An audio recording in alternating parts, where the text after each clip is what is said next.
And welcome to week 4, I thought it was 3, of Shadowguard, because I can't count. So, it's because I'm old, so is... I thought you were supposed to get better at counting with age. No, you hit that point where you're really good at it, and then it starts just to go downhill. And I apparently just hit that point. Oh, so you're not old, you're like really old. From the knees down. Yeah. Now just wait till we get to episode 11, and then he'll forget because he can't count on his fingers. Anyway, we are back. Hello, everyone. Welcome back to the Chop Shop Network. Yeah. We got Amel, our amazing DM. How are you doing today, sir? Pretty good. Me and Nick actually both just celebrated our birthdays over the weekend. Oh, happy birthday to both of you. Yep. Holy shit. You are old. You're right. So it just happened over the weekend. I forgot how to count. So, sorry we missed last week, everybody. We had some things come up, so we tried to make it work, but it happens. I wasn't going to say who it was. It's my fault. I was going to blame us all. That's all right. I'm always... My name's on the network. I'm always the first one to get blamed. Yeah, but they wouldn't have actually known. So all right. They can know I'm a fuck up. But we're back this week. We're planning to have a good session. Yeah, I don't know if there's really too much we really need to go over before we kind of just get back into it. Maybe just do a recap. So, recap away, baby. Recap. Let's see here. Both Elle and Magnus, you were both dead. For a good part of the stream, you were pointing out with your little postcards you guys had, post-it notes saying that you were dead in different ways. It was quite entertaining for me. Yeah, we're cute. I know, we're really cute. Followed by our good buddy Luke, who drug you for 2 days through the woods also by himself. He's quite cute. Super cute. Bitch, I'm adorable. He was quite ragged and dirty by the time he got to the Church of Atroa, and I apparently have a knock on my door. So give me half a second. I apologize. So someone, no worries. Go ahead. Well, as I said hi to Aaron, I'll introduce the other two. Of course, we have the wonderful Luke Warmwater, our artificer gunslinger. How you doing, Luke? I'm living the dream, my buddy. And last but certainly not least, we have Elle Clark. How are you doing today, Elle? Elle is our rogue, heavy, great weapons fighter. How you doing, dog? Great. I'm sorry. I'm looking up Yep, that word because I thought it was artificer, and it is artificer. Confused me with your artificer. I say artificer. Yeah, I don't know. It's artifact. I don't know. I think that's right. Artificier. I'm still going with we're going with super fancy artificier. Artificier. It's a French word. Even though the French. Artificier. Yes. Artificial. So, did we get through? We were just kind of talking to everybody. Or did we actually continue with the recap? I just introduced the other two folks. We didn't give any catch up on the actual story. True. I think we should just dive right in and they can catch up. Well, we're giving the generic version where Luke basically brought you two back to life after we saw what your afterlives were in the previous session, which they weren't that good. Luke, on the other hand, could be worse. They could be worse. You could be a zombie. Luke, on the other hand, decided to go right to a seedy bar, made a deal with some person named Black-Eyed Ridley, and now owes him 5 favors because he doesn't take payment in coin. Guess how he got the nickname? Yes, as the deal was made, his eyes shifted to black. The whole entire eye, not just the pupil, but everything. It's not just a clever name. No. It also could be a clever name. But either way, Luke made a deal. He owes this man now 5 favors that he cannot get out of. If he tries to break them, he will die. And it will not be pretty. So after that, you guys decided to continue on your way back towards the Barley Glories Inn, or Scroll. Was the name of the inn, where you did some investigation on these red eyes, gathering the information. You stumbled upon a group that, after the second day, that had red eyes that you were kind of questioning, and they offered to take you out to where there was Let's be honest, they didn't offer. They were forced to. True. You guys kind of coerced them in a very intimidating fashion to go with you and show you where they lost some stuff due to a very thick fog.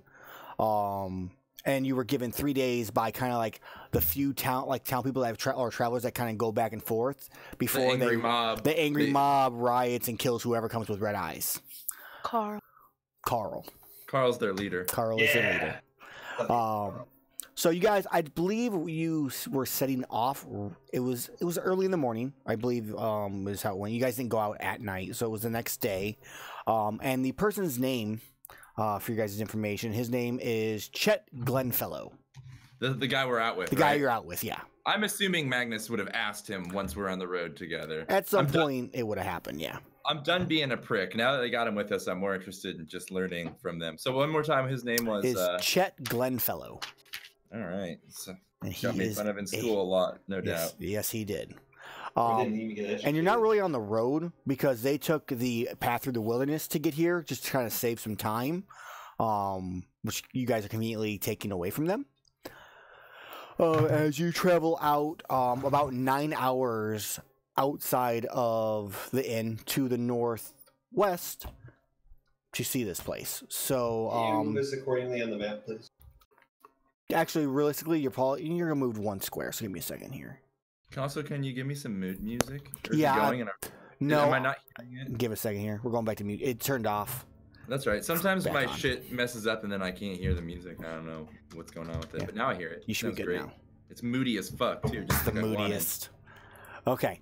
Let me move you guys here. You are roughly. You only. I need a survival check, so you guys are kind of like trust. Basically, you're gonna do, whoever's gonna be doing the survival check is going to help keep this person on track, so it'll be with advantage. Who is? Oh, there goes my question. it's not. Who's actually going to be proficient in survival? Because I'm definitely not. Is that something that we would probably be able to know who are? You would know. You guys have traveled Talented more than individuals, enough and but- trained with each other to know who's good at what. So who's actually survivalish? Not me. Elle, do you have proficiency in survival? I do not. Okay, who has the highest survival? Everyone. I know a thing or two about making my way. Oh, Let's see. see.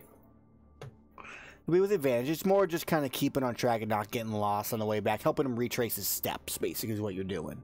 Magnus has a 3. Decent wisdom. Their other two have ones. Yeah. Well, aren't you guys glad I made myself a wise wizard, which is so weird? We are. We're very grateful of your. I'm glad actually I took that because Yeah. it was a flavor choice and it's worked out. It's paid off. You said advantage, correct? Advantage, yeah, for this roll. Because you Okay, also have the guy two kind of ones. walking with you, like, very nice rolls. You crit. So on the rare occasion, he kind of like, he gets a little lost, like, I think we went that way. No. And you're like, no. And you point out and there's like a broken branch or like you can see their footprints literally like in the mud because it was kind of crappy weather the other night. So it's there's the ground was soft. It's pretty easy to follow their tracks back. And you travel for about 8-9 hours. When you come to what he described as rocks that they were tripping over in the night, actually turn out to be gravestones. All right.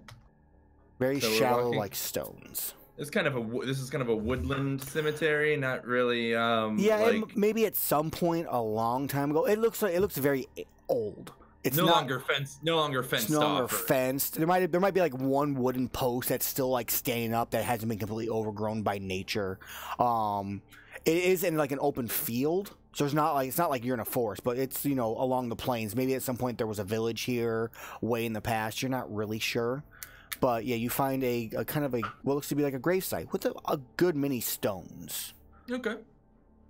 And that is where he kind of goes. This is where lots of stuff that you can see it. And he goes and walks over and he grabs like a walking stick. He goes, I couldn't find it in the fog. It was just so thick. I know we were here. What time of day is this? It's 9 hours. You guys left in the morning, so it's probably about 3-4 in the afternoon. Weather-wise, it's still cloudy. Like it has been the last couple days, but there's no real signs of rain or anything like that. So You know, I gotta ask you, Chet. Were you here at the night, or did you kind of like wander through here during the day? You know, a little bit more information would be kind of helpful here. We travel. I mean, I would say maybe a couple hours after this is when we ended up passing this place. We got in there late, to the inn. Did you mean Did you say a couple hours after passing this place? You passed this place? No, I mean, like we just got here. A couple more hours from like now is when we were here, when we were traveling the other way.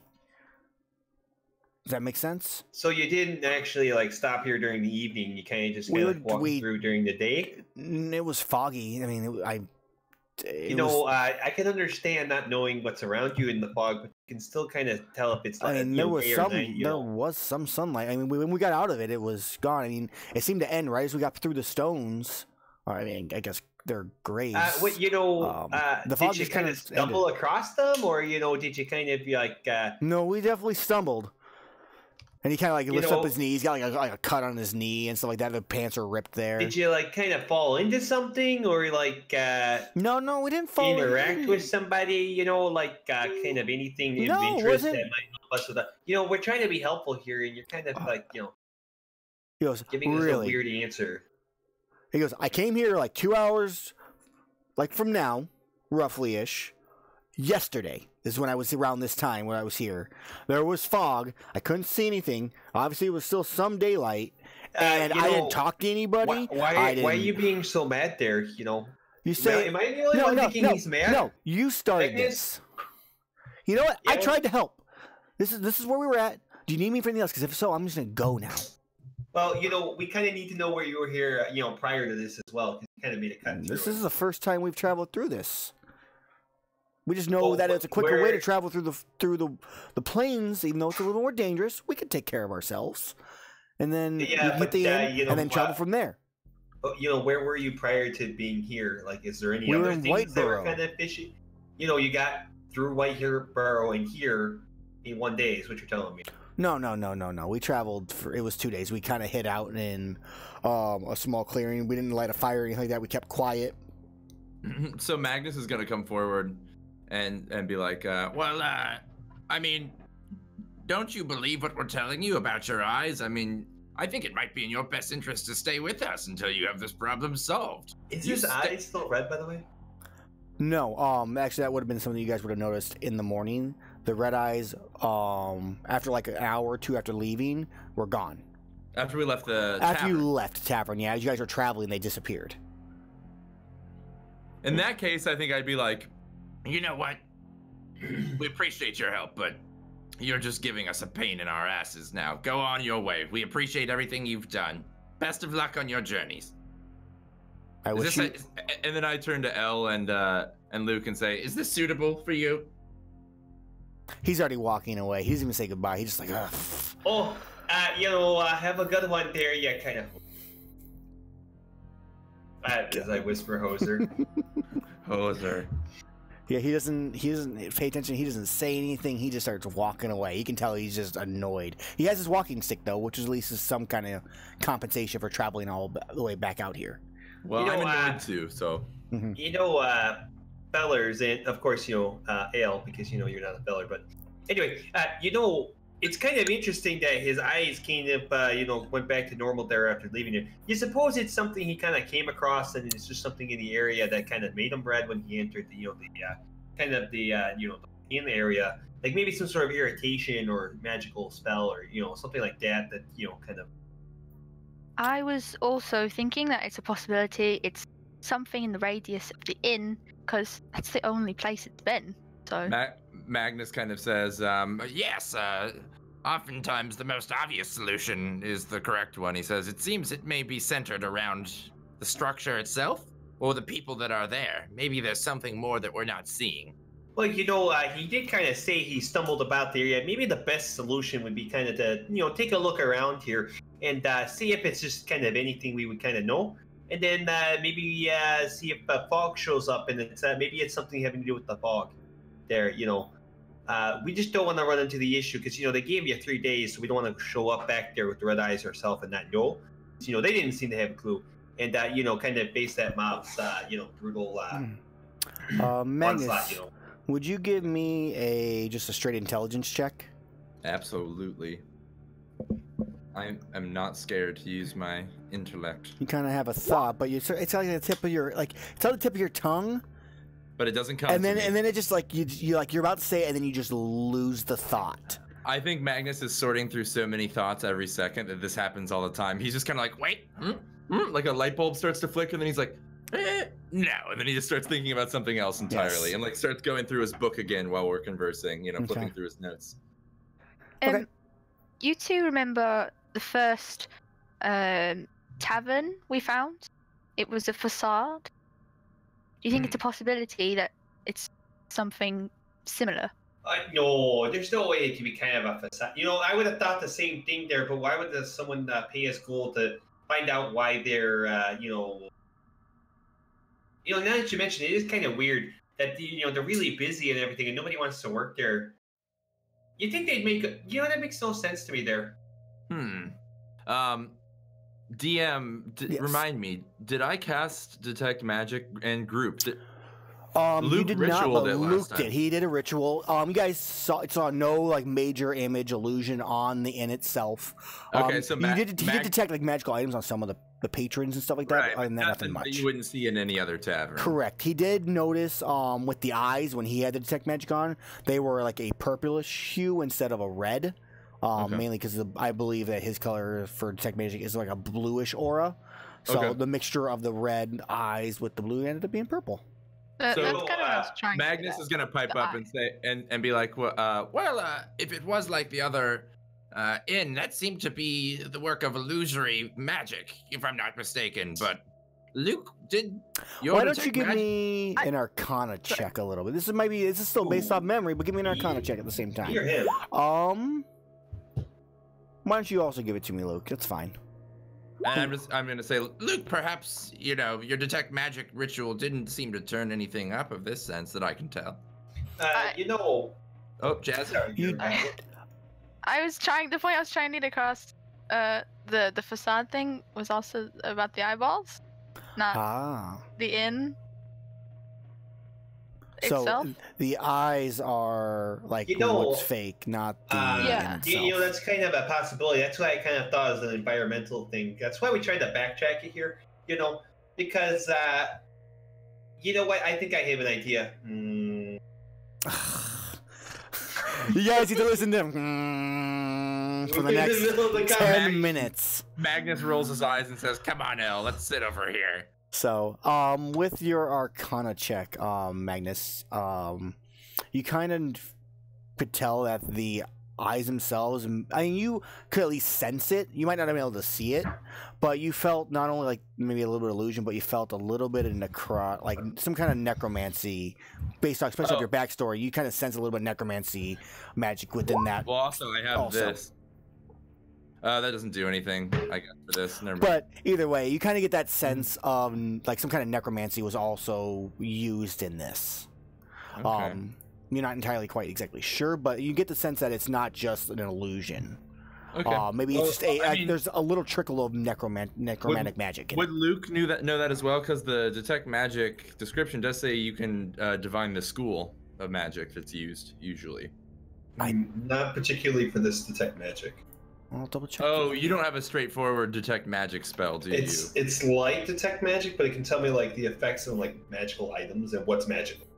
So right, because the classic detect magic spell actually Correct. does tell you what school of magic is being used, if there is one. Right. I think it's because you were made aware of it is more of the reason why, especially spending the morning with it and eventually vanishing. That feeling kind of left you. Sure. Okay.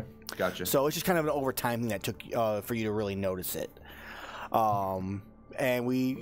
So Magnus and Elle, what do you guys kind of go do while we listen to humming in the background from Luke as he prepares his detect magic ritual? I'm gonna say Magnus just sets up camp on a little broken gravestone and pulls out a handkerchief and like lays it across like a little table. Okay. And maybe do I have a cantrip that I can? Let me see real quick. I pour a little, little water out of a thermos into my cup, and maybe into Elle's cup too, and I use my Ray of Frost to cool it off. I have a drink and a little rations. I eat a little dinner on the tombstone there. Okay, so you do that. Elle, do you take the drink? Yeah. I'll give you a nice little cold water to drink. Would you both give me a Constitution saving throw?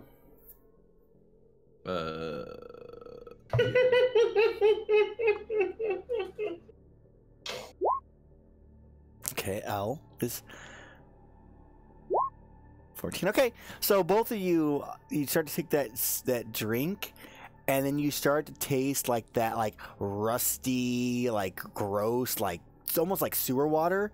And this is from like your own like little like bottle that you had. My water skin, yeah. Your water skin, and it's horrid. It's in a sense it's gone bad for in a way water could go bad. That's the same thing as Luke finishes his detect magic, and Luke, all around you, like you get that, like your eye. Do your eyes change? What happens when you actually use like it finishes casting? What's it do to you? What does it do to me? Yeah, just like do your eyes change? Or do you have like an aura around you? How does it work? I mean, I guess I would detect there's a magical presence of it because I can see it myself, but nobody else would. Well, yeah, I just more meant like if your eyes change, like you have your own glow around them. No, they don't really change. Like you wouldn't really notice it. It's more of just kind of like a hyper awareness, so I squint a lot. Okay. As you do, you kind of look around. Like you like open your eyes and you stare around, and you see all throughout this entire graveyard, you see little specks of red. You see them kind of like on the gravestones, and from the ground you see them kind of like wisping upwards and then just kind of vanishing.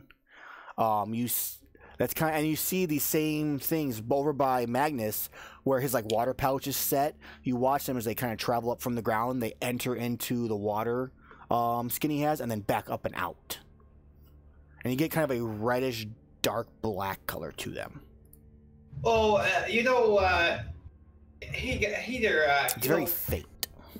What would I told you there if I kind of saw some sort of like reddish, kind of pinkish, blacky, murky kind of like aura ball energy thingies kind of like floating around here?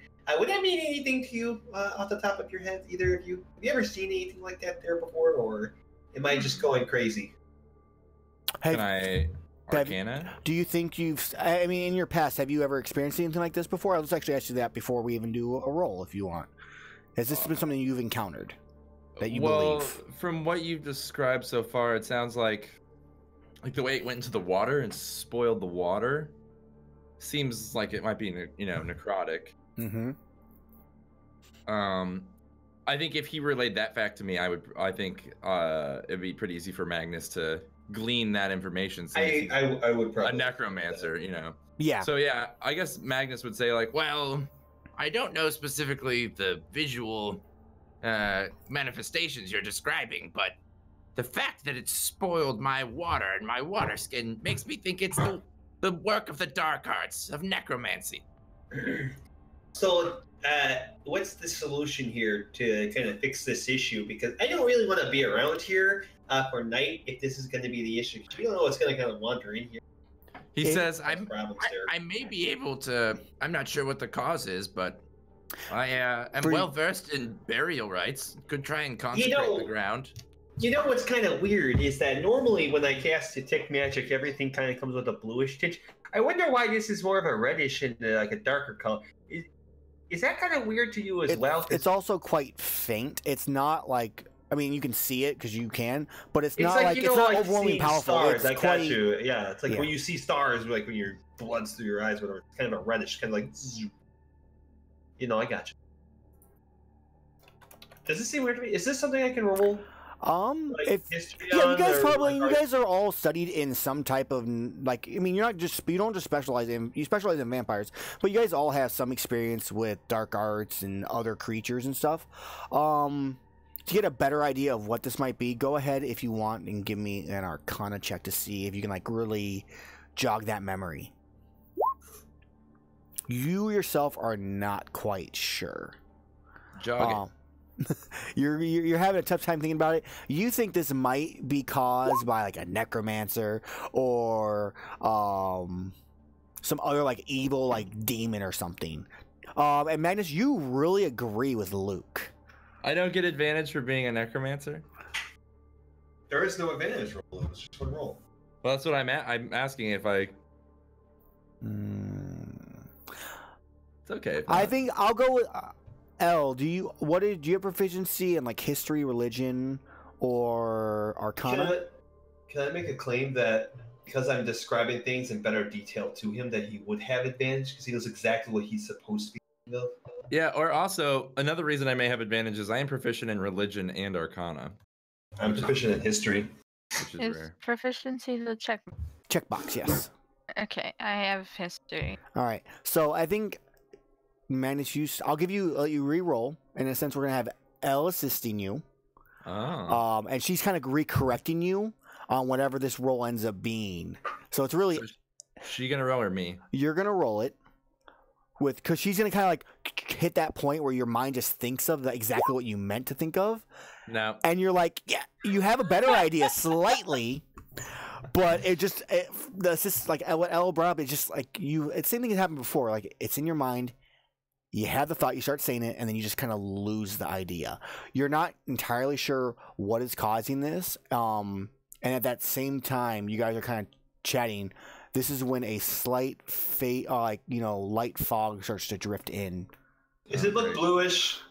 As you look at it, no, it does not, Luke, as you take a quick glance at it. This is kind of creeping me out here, but then, is that fog kind of rolling in on us specifically? It's rolling in from the north, like going southeast, towards the inn. I turn to Elle and say, didn't that Chet fellow say something about fog?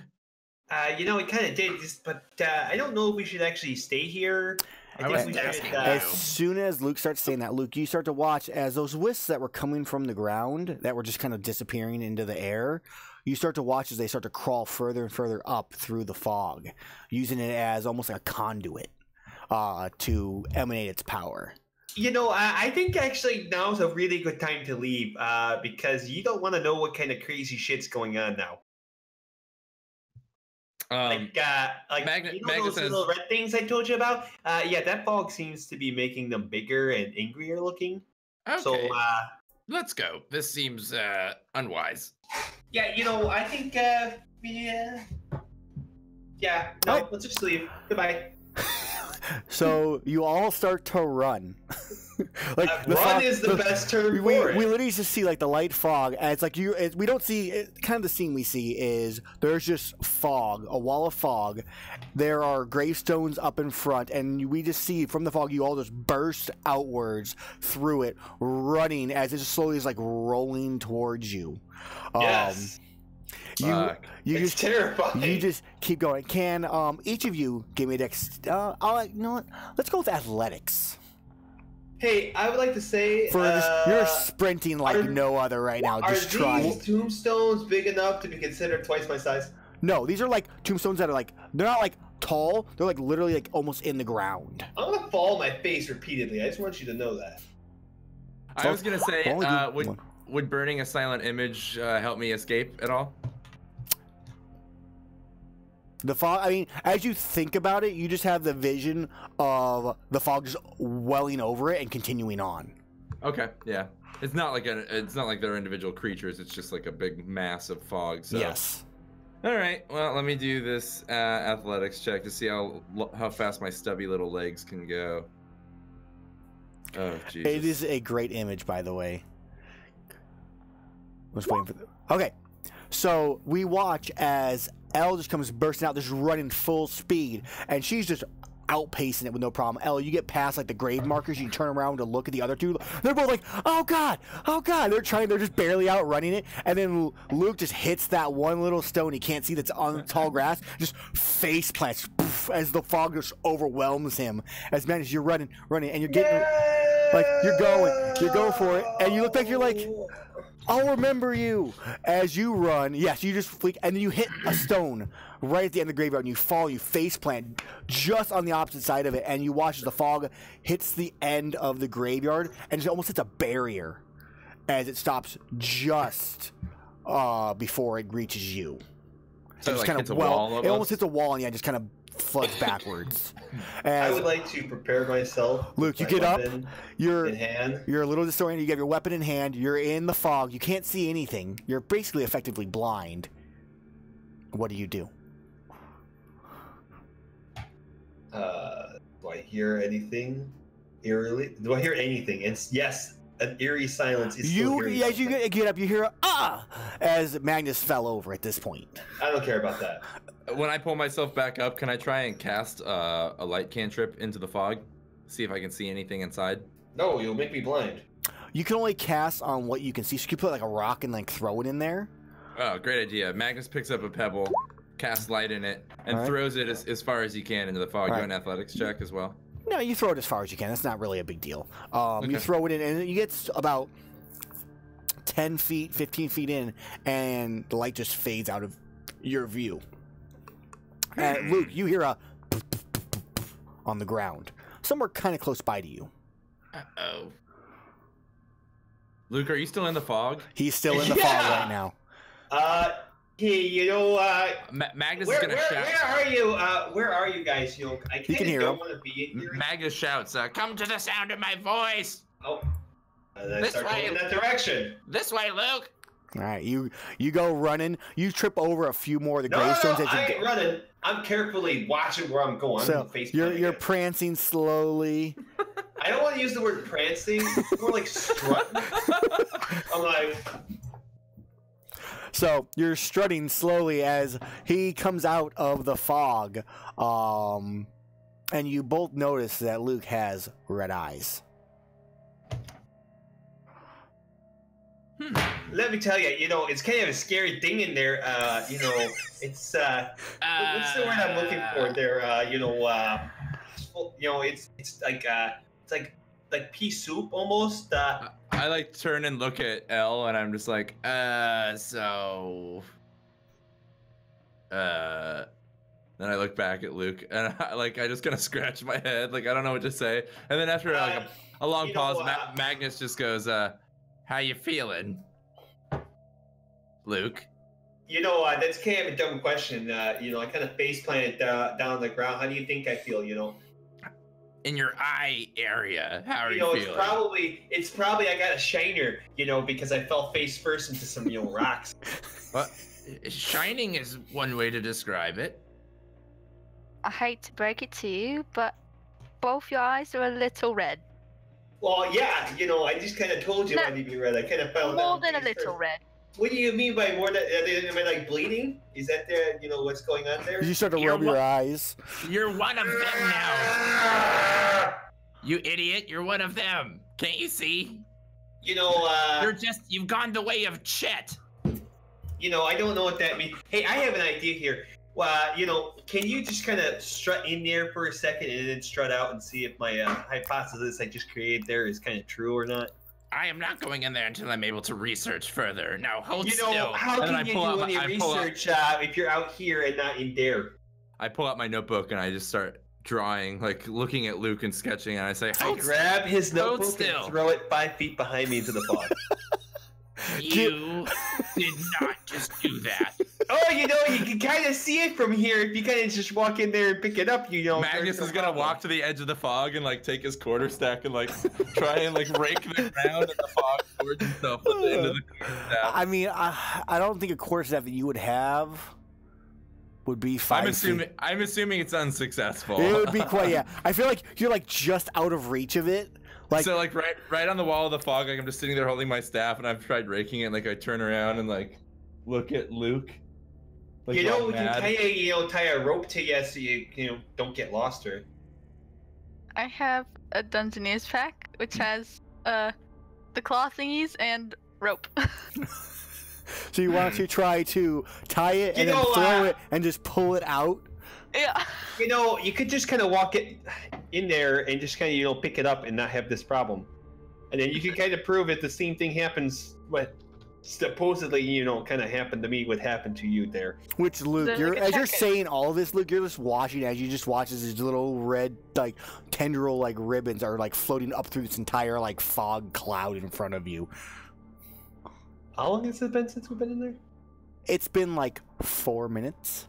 So actually, I can't actually see anything anymore with the tech magic. It seems like it's perfectly safe. So I'm deception check. I don't even care. I'm just gonna say, give me the rope, and I'm just gonna like tie it around my waist and walk into the fog, like without even waiting. Okay. So you and feel around for my book on the ground. What do I see with these tendrils now? Do they react differently when he walked in? When he walks in, they don't really react differently, but you watch as the ones that are coming from the ground, like and even ones like on his arms where they're moving, they're passing through him now, instead of just like disappearing into the air as they would have done before. I imagine he got it and walked right back out. Yeah, you get it. You find it. You find it. I mean, it's like it's barely like it's not even really in the thick fog. It's just like that. You can see where it's at. You come back out, and your eyes have a slight red glow to them. Not as much as Luke's, at least from Luke's and or at least from Elle's perspective, but it still has a hint of that glow, as this necrotic energy has like passed through you. It kind of looks like there's no problem here. Maybe. Are my eyes glowing or not? I would say no. No, not at all. Are mine still glowing or no? Your face. They're obviously more red than they were before he went to the fog. Do I see them as red? You see them as like a slight light purple. They're kind of you don't have that kind of nice purpley tone to them. They're kind of what's the word I'm looking for? Unique? So, do I feel okay physically? Yeah, you don't feel any odd effects. Why don't you give me another? Okay. Why don't you give me one more Arcana check? Since this is new stuff that's happening, you're kind of investigating yourself. I feel like this is something Magnus would really like me concentrate on for a second. Absolutely. I feel like he's the kind of person to like give himself poison to see what it does. You know what I mean? If you don't have an undead body, you might as well choose yourself. Yep, exactly. There we go. So, that's what I'm talking about. You don't feel any like ill effects. You get that sense once again that you had when Chet was around earlier on in the morning, where you feel that like necrotic, like that little like just like little like hairs in the back of your like your neck are kind of like sticking up, and you have that like static electricity feel. But you felt like if you stood in the fog for longer, because most people you're probably guessing at this point probably walk through it and get out. But who knows what would happen to someone if they just stayed in it for an unknown amount of time. Okay, so I'm going to turn to the group and say, I have somewhat of an idea. From what we can tell so far, it doesn't have any long-term ill effects, but we don't know how long anyone has ever been exposed to this fog. And I say, but I think, well, I need a fireplace bellows. Like it sucks in air. You're looking to kind of keep a sample here in the fog is what you're really trying to say. I'm thinking so, yes. There's probably a better way to get that than a bellow. A bellow is actually more for pushing air rather than removing air. You kind of need something more of like a vacuum or a bag of holding where you can kind of just keep it there in stasis. Because, it would just kind of dissipate anyway inside a bellow.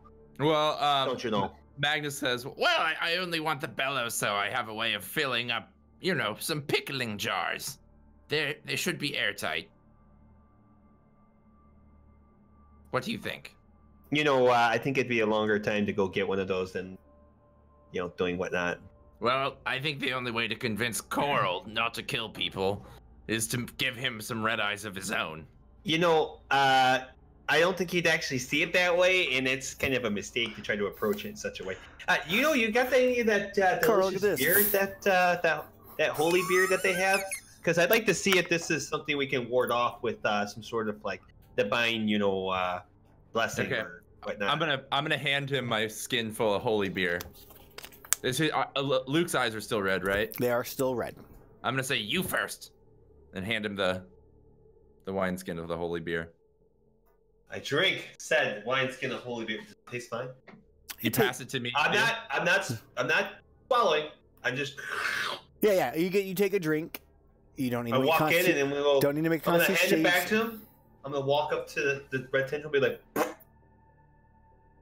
I'm gonna take when you hand it back, Magnus like takes just a big old. In fact, he even takes the bottle and moonshines it over his shoulder. nice. You know. So yeah, anyway, I spit the holy beer onto what these red tendrils are to see how it would react. Okay, you watch. And I swallow it to see how it affects my eyes. Right. So Luke, you spit it out and you watch as that one little space, it clears of fog for a split second because just the gust as it hits the ground. The fog kind of billows back in to that space, but as you kind of look, you never really ever see another tendril come from that one little spot. It's kind of promising here that I don't see any more tendrils coming up from that spot right there. Maybe we kind of just need to blanket the area in a giant holy beer issue and or a beer or whatever. Maybe it's the beer, maybe it's the holiness of it. Who knows? I couldn't agree more. Go ahead and repeat, L. I missed that, L. Oh, bless the grounds. Only if we had kind of a cleric or a paladin or somebody who could just cleanse this area for us, or maybe somebody who can perform ancient burial rites. Let the dead be dead. I just told you I can do that. That's literally been my profession for. I think you should get to work and just do it to the whole area and just assume it all as one giant entity. I don't know. I don't know if I want to spend an extended amount of time in that fog. Perhaps we shall wait till tomorrow. Are you suggesting that we should camp out next to the fog? Because what if there's a squirrel or something out there? We don't kind of wanders out and murders us in the night because you don't know it's going to do anything that's actually in there. We can move to a more secure location until tomorrow. It's also a possibility that the fog will dissipate before we come back. That's what I'm hoping, yes. So then I can perform a consecration rite and not be enveloped in some unknown demon mist. Okay. So you guys are going to wait the fog out. Shall we move away and camp and check tomorrow, or camp near the fog? Away enough. Are there any trees nearby? Because we could kind of just sit up in the trees and hang out, and kind of get a drop on anything that might show up. If you know what I'm saying. I mean, there are sparse trees here and there. It's open plains, but there are a couple trees here and there that you'll see. It's not tree line. There's always a tree line next to a tree line. I mean, this is open plains from the sea to the road. You might see a tree line here or there, but in the area where you're at, from what you can see, especially with the fog enveloping everything, you can see a few sparse trees here and there that you could probably try going up in. I would say that, or we go as far away, since it's kind of plains, as far away as we can get from it where we can still see it. You know what I mean? Mm-hmm. Go as far as we can where we still have some slight visual of it, even if it's just on the kind of horizon from us.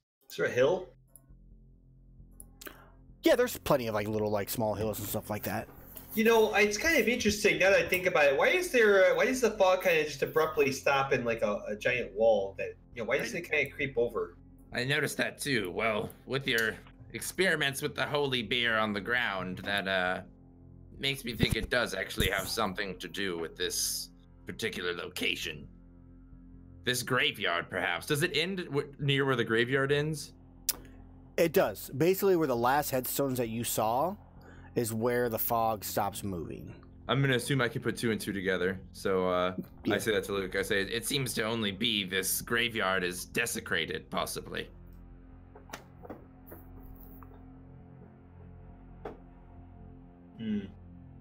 So, shall we camp? I think a nap is in order. I agree with you.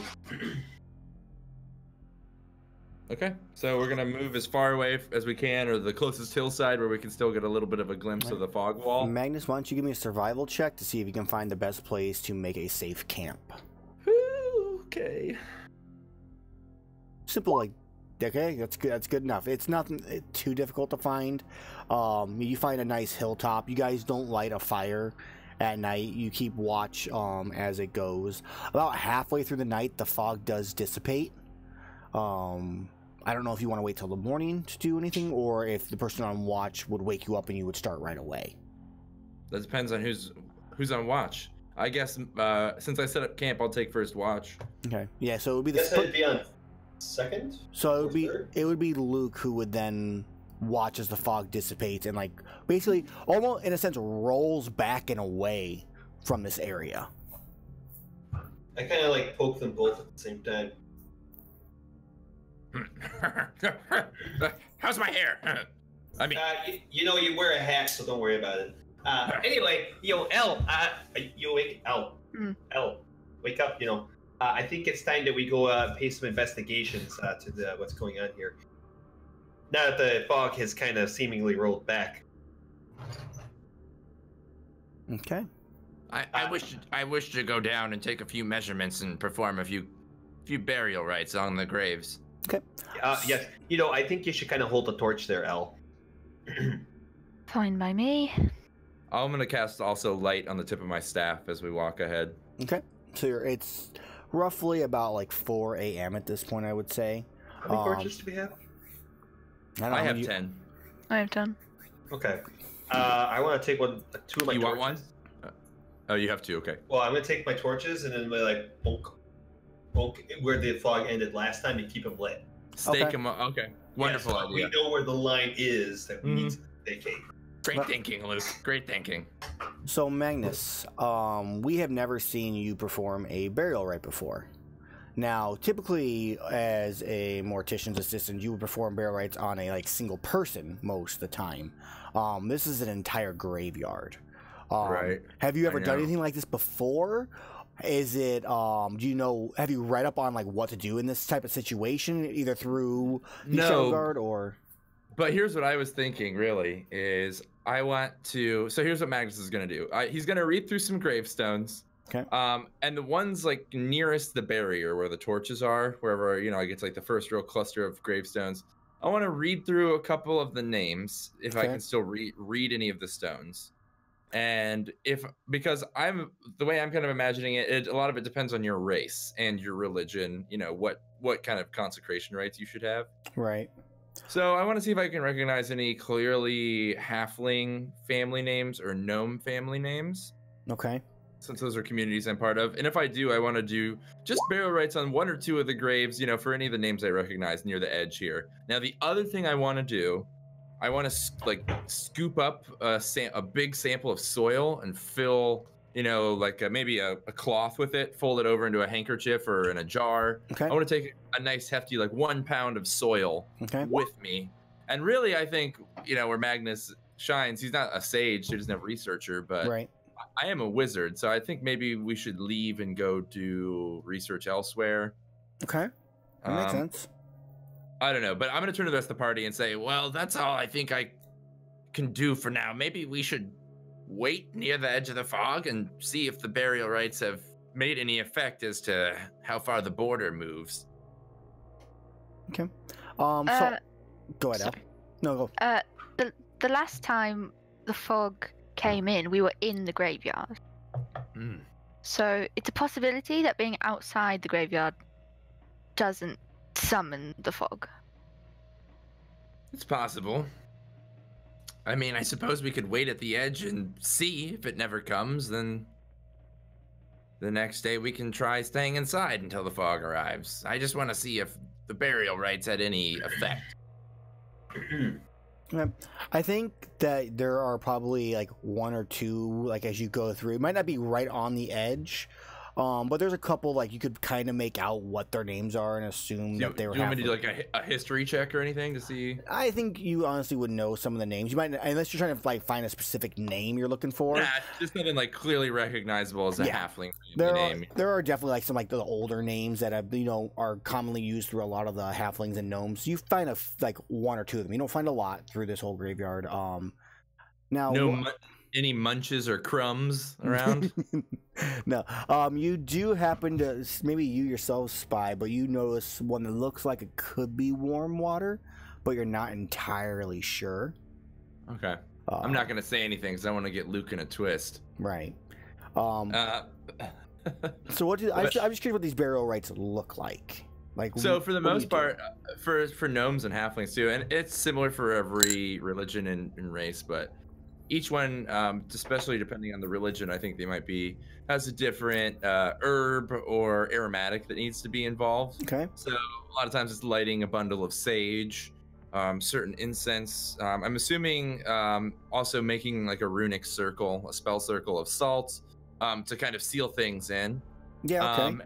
And then usually a prayer that involves the person's name, because I think, just like I think about like The Witcher, like a name is a really important sealing tool for a dead person. Agreed. Yeah. So, I say a prayer over their name. I make like a binding circle of some sort, and I burn the appropriate herbs and incenses over the site. Okay.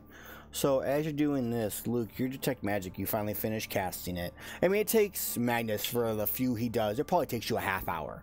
You do like 3 or so of them. Yeah, like 10 minutes each. Yeah.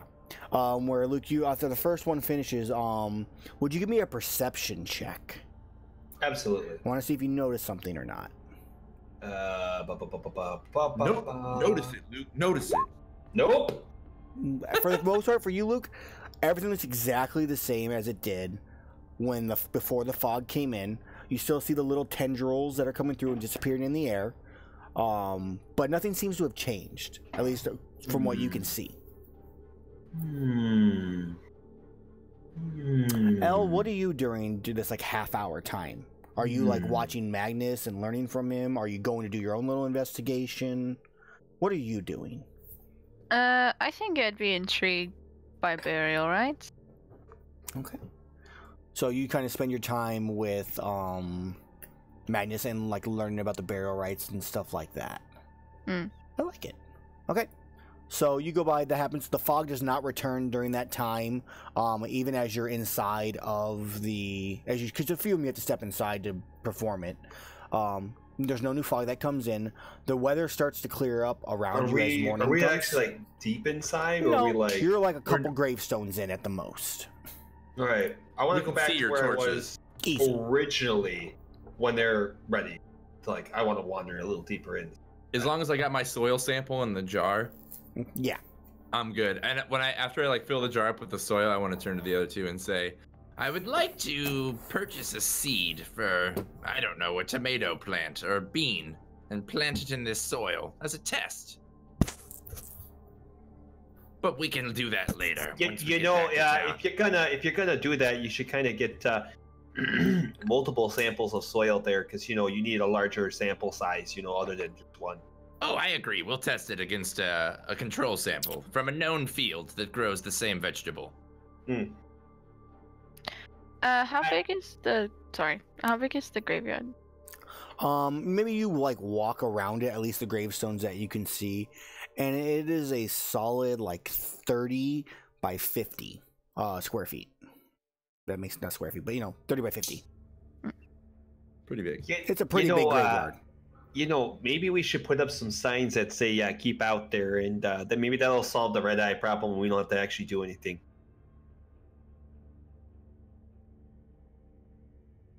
And they both, I don't think either of them agree with your thinking about it. I'm just thinking about any spells I have that could ward people away.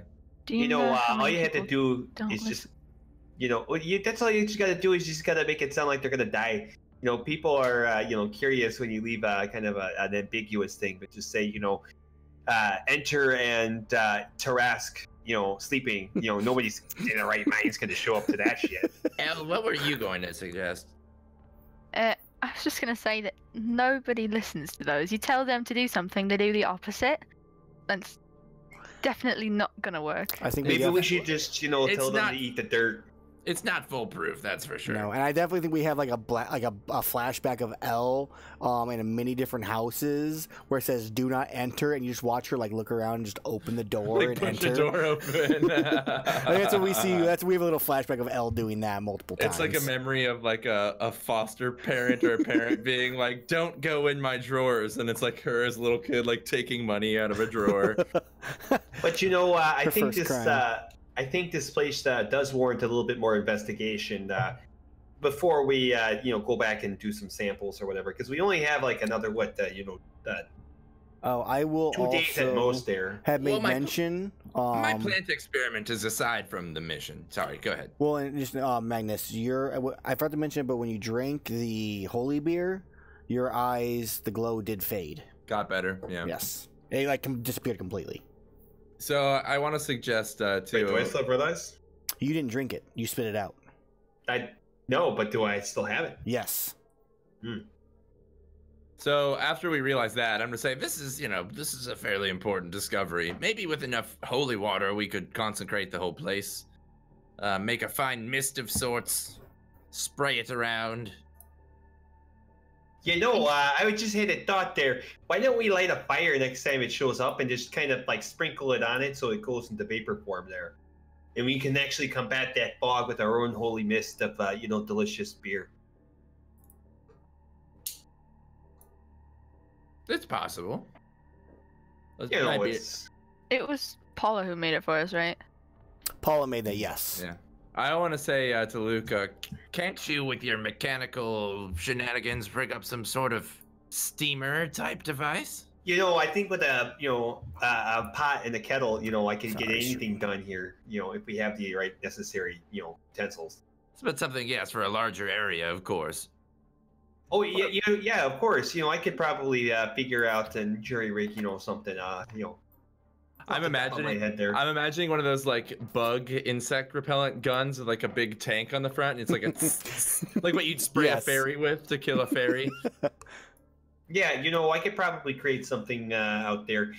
But I might need to shop a little access there because making something in the field is never really works as well as you.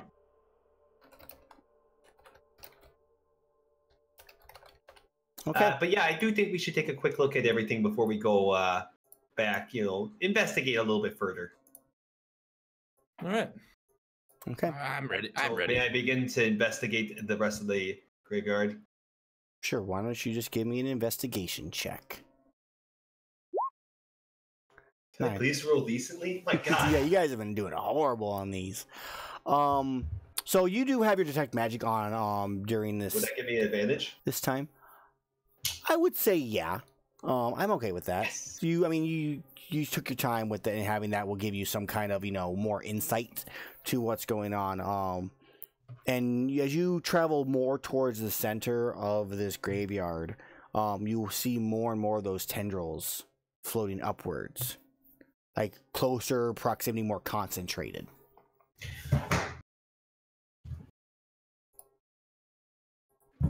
Oh, hey, Al, can you come here for a second?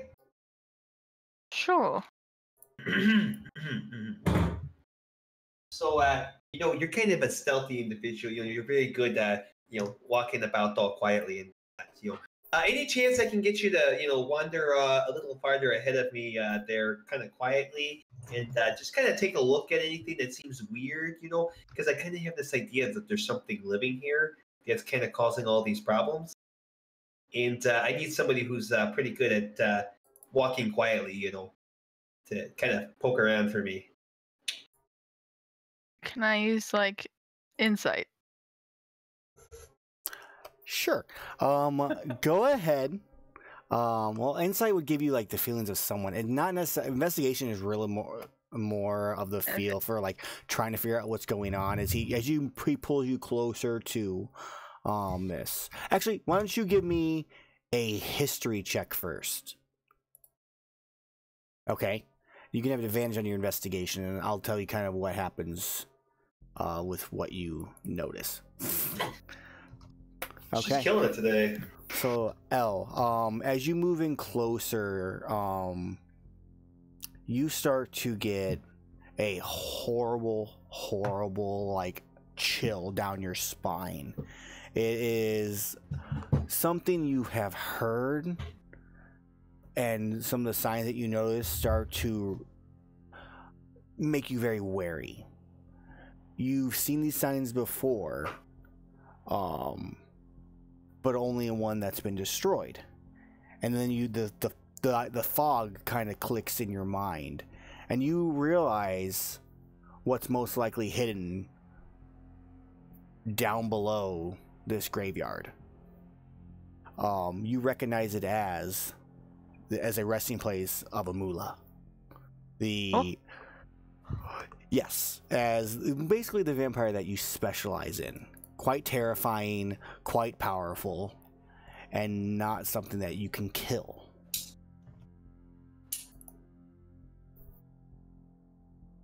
Trying to like read up on this quick. Oh, she wants to sit and read there as I sent her ahead by herself into the. No, I didn't go ahead. That's why I wanted to do those checks before I did anything. Well, the checks, in a sense, the investigation, you have to actually like go there to notice it. The history was your remembrance of it. So you kind of walked into this area. The one thing you do recognize is that this thing more than likely is dormant, especially with kind of what Luke's been mentioning on the slight necromantic magic around. It's not powerful, but basically because it's resting here and it's slowly gaining power, it's starting to affect the area around it. Wait, are we giving it power? So there's like A Mula. many Mula. No. Or one Mula. One. They're solid. Okay. They go solo. They don't ever do anything in groups. Okay. You know them to be basically the judge, jury, and executioner of vampires. They have the ability to see into someone's soul and then judge them worthy or not. Any sin that you have committed, basically the only thing that really ever survives this is a saint or a child. It kills without mercy if you have gone against, broken basically any law. Is in a sense is so a bold. so I really should have read this. It says thick fog. Yes, it does. So you know it's here, but you know that it is in no way powerful enough to awaken at this time, or that the effects at this point aren't going to cause any harmful backlash, but in the future it could pose a threat. Okay. That's only because you rolled really, really well. I may have got, because I was talking about reading this. Awesome. I suppose my eyes, well. And I turn to those two. Well, are they like together-ish? Where are you guys? Or Are you close guys enough? together, discussing something, arguing about something I'm for kinda, like a trying to third hide time? behind the tombstone or something, and she like wanders over there to where I pointed you should go.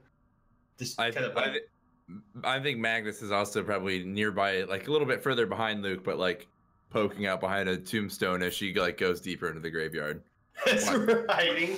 It's like, So I suppose I just kind of slowly turn around toward them with wide eyes. Mm-hmm. This is not good. what is it? What do you What do you see? You kind of gotta tell us these things because we don't know. Well, vampires, for one thing. That's kind of a vague term. There's a lot of Magnus More like specifically, Magnus like pulls a wreath of garlic out of his shirt, a big necklace like. And Al, you know that will do absolutely nothing to this creature. Magnus, don't even try. Ah. Mula vampires, otherwise known as the vampires that can't be killed. What does that if mean? if it can't be killed, do we just try to contain it in this area so it can't get out, or because it's kind of our responsibility to address these kinds of problems here. So this is definitely something we need to worry about, whether we're capable of handling it or not. Magnus tucks his garlic in and like mutters under his breath, like works on the catacans, like stuffs it in his shirt, and says, "Yeah, I agree with Luke. What do you mean they can't be killed? Everything can die, even the dead." Well, they'll regenerate and just come back no matter what. And do they have a bane? What? It would be the bottom weakness. Basically, they regenerate in 1 to 10 years after being destroyed, and they can go dormant. And then the bottom one is probably your best bet in the weakness section. Kind of just like repeat this, like. Mm-hmm. They can't enter a temple or place of worship. So You know, I kind of have an idea. What if we just, build a church here?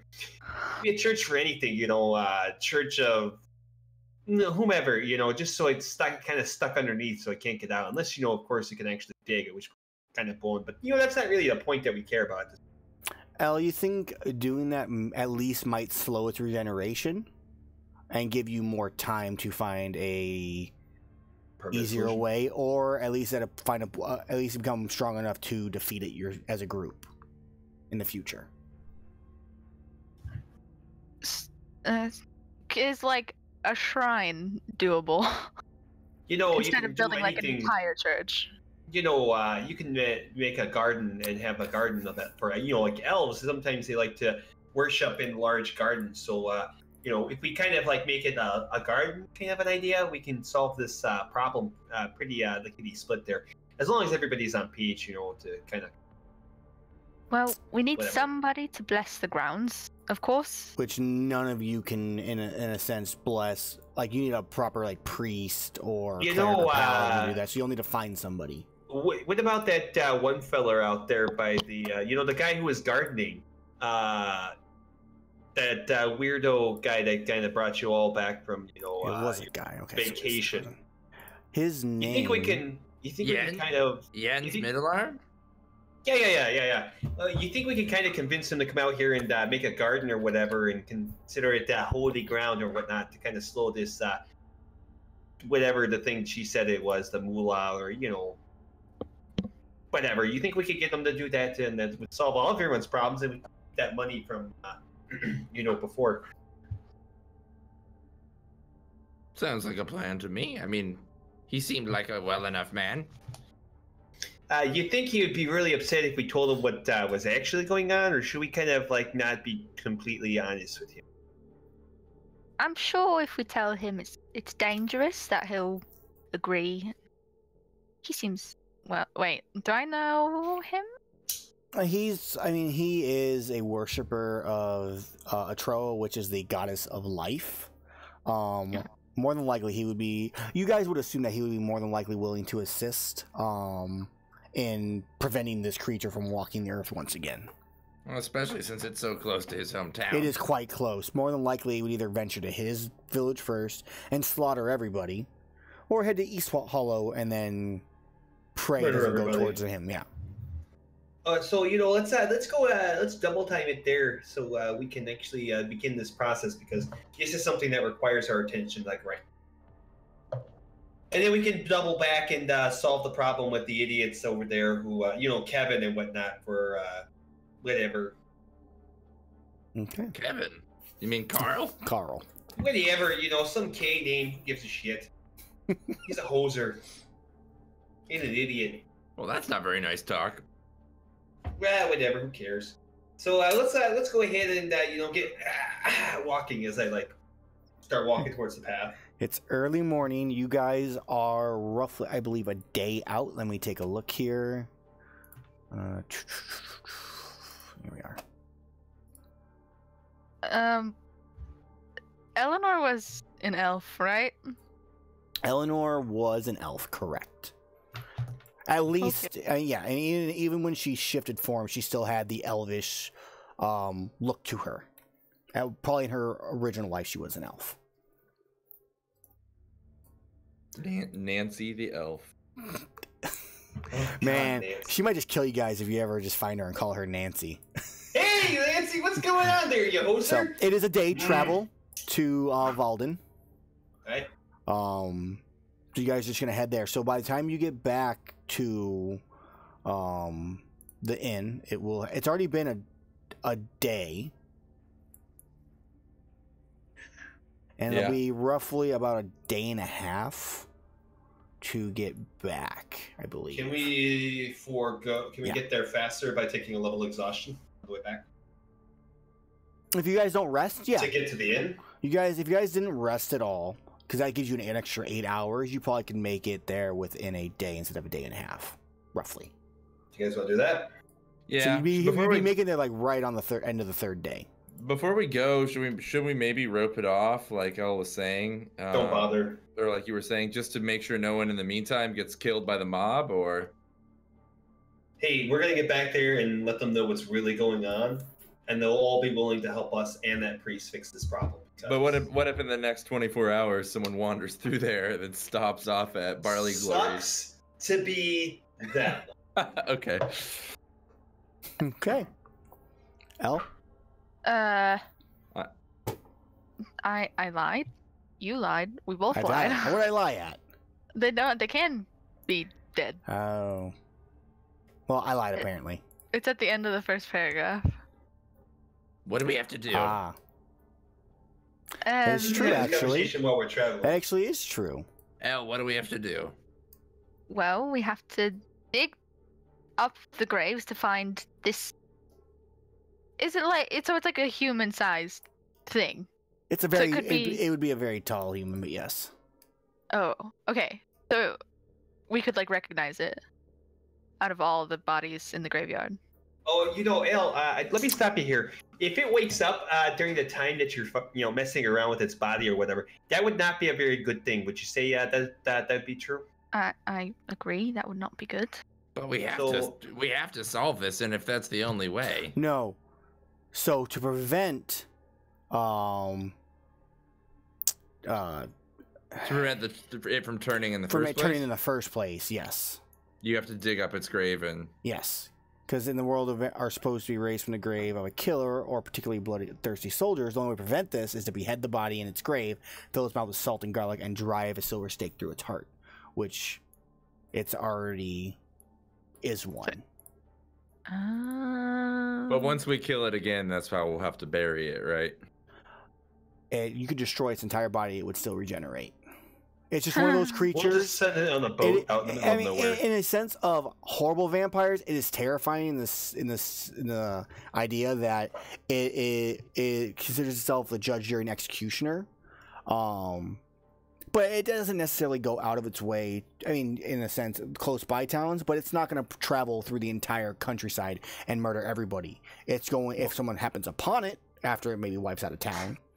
Well, it's going to get some people killed, travelers Correct. killed, obviously. So for now, the best thing you guys could do is to stall its... Continue what we're doing already. Yeah, its rejuvenation, and then eventually at some point, it may or may not break free in some way or some shape, and then you have to handle it then. All right. Let's go deal with it. I think the way we have the idea of dealing with it. 10 years, someone else will have to handle it. I think our plan is fine for now, yeah. Well, we'll make a record of it with the Shadowguard, and it'll be something they can tend to every decade. Yep. So after... Do we just fast travel to town, talk to the guy, be like, please? And he's like, sure. And then we go back to town, and now we just explain. Like, I think the biggest thing, you guys can, in a sense, fast travel. The biggest thing he's going to explain is that he is going to require supplies to create this. He needs lots of holy water just to make the holy ground everywhere around except for where the Mula is at, because he can't consecrate that ground. It's already unholy, and the Mulas won't, at least right around it, won't allow it. But he can then build the shrine around it to prevent it from gaining power quickly. Because basically what it's doing, at least L, you would know, is it is gathering, as people go by, animals and even the dead bodies around it is basically absorbing their energy, and you're just seeing kind of the little trails of its energy piercing through the veil. Let me ask a better question here. Do you need more of like financial services here, or do you need more of like manpower to help you build this? He needs roughly probably about 20 gold worth of supplies for the shrine part, to buy all the holy water and consecrate it all, and then and of course any assistance would speed up the process. So let's go see if we can turn that angry mob into a happy group of gardeners. And of course I will give him the money that he requires. Okay. All right, so you guys hit Valden, speak to him, he agrees, okay, and then he informs you that he will meet you there. He's going to go investigate it himself while you head back to the inn. And we meet the people on the third day after you guys are basically exhausted and tired, and you're kind of just barely crawling in towards the inn at this point. You're like, your legs hurt, you're stiff, you're grumpy, and you see Carl standing on the opposite side of the inn, and he's made a makeshift hangman. Gallows. Gallows, yeah. Right on the opposite side, and in those gallows is a person sitting there, which as you get closer with red eyes. I'm gonna be wearing my own goggles in case I still have red eyes. Yeah, tears are streaming down this person's face. They're crying. They don't understand what's going on. And Carl's like, "We gave them 3 days." Oh, hold on there. You know, we kind of, we're kind of here. Can I ask this gentleman, you're talking to here a few questions before anything else? You're too late. 3 days. You found nothing. We thought you were dead anyways. Yeah, so I'm going to go ahead and ask my questions, and you're just going to stand there. You watch as he starts to reach for, like, and the then switch. shoot the rope. Give me a range attack.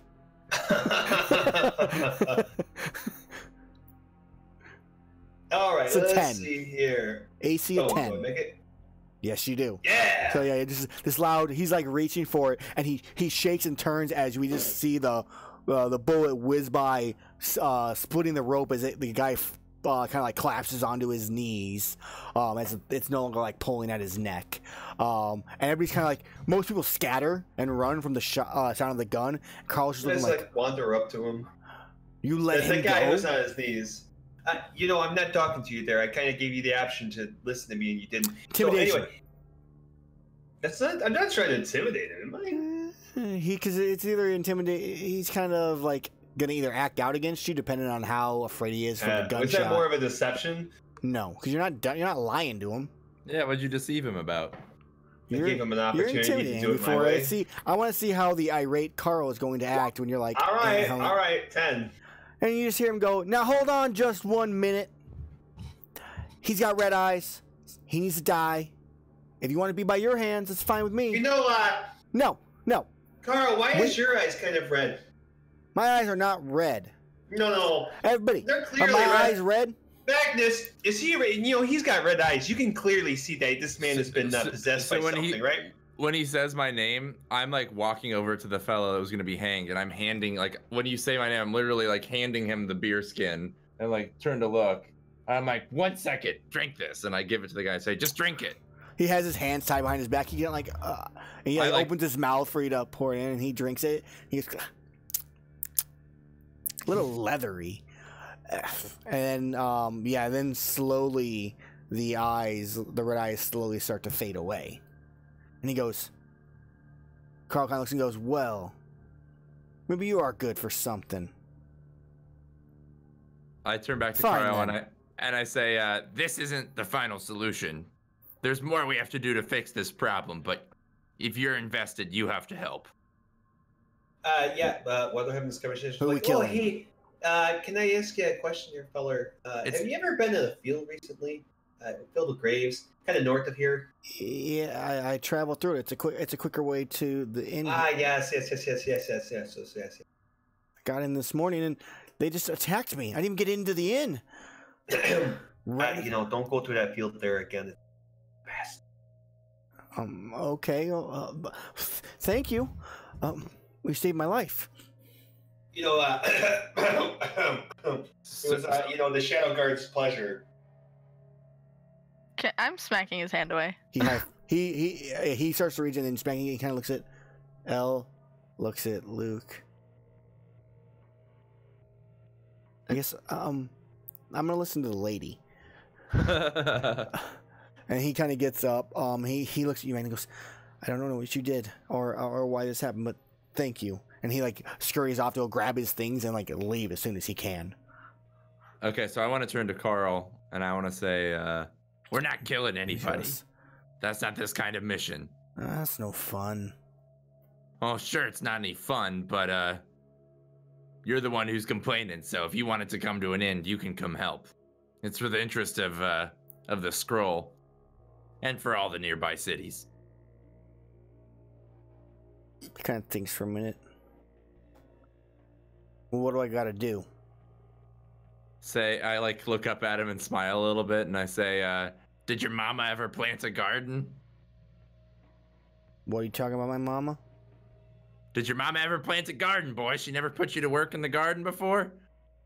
This is gonna be a lot like that. You're gonna be doing some work with a priest from Valden. All of us are. This is what it takes if you want the Red Eyes problem to end, friend. Well, you know, if you knew what was really going on there, you'd be more than happy to jump he kind of, as soon as he looks at it, he goes, well, then what's really going on? Fill me in. Oh, you know, our resident expert here can do all the talk. Isn't that right, Al? Is it wise to let him in on what's happening?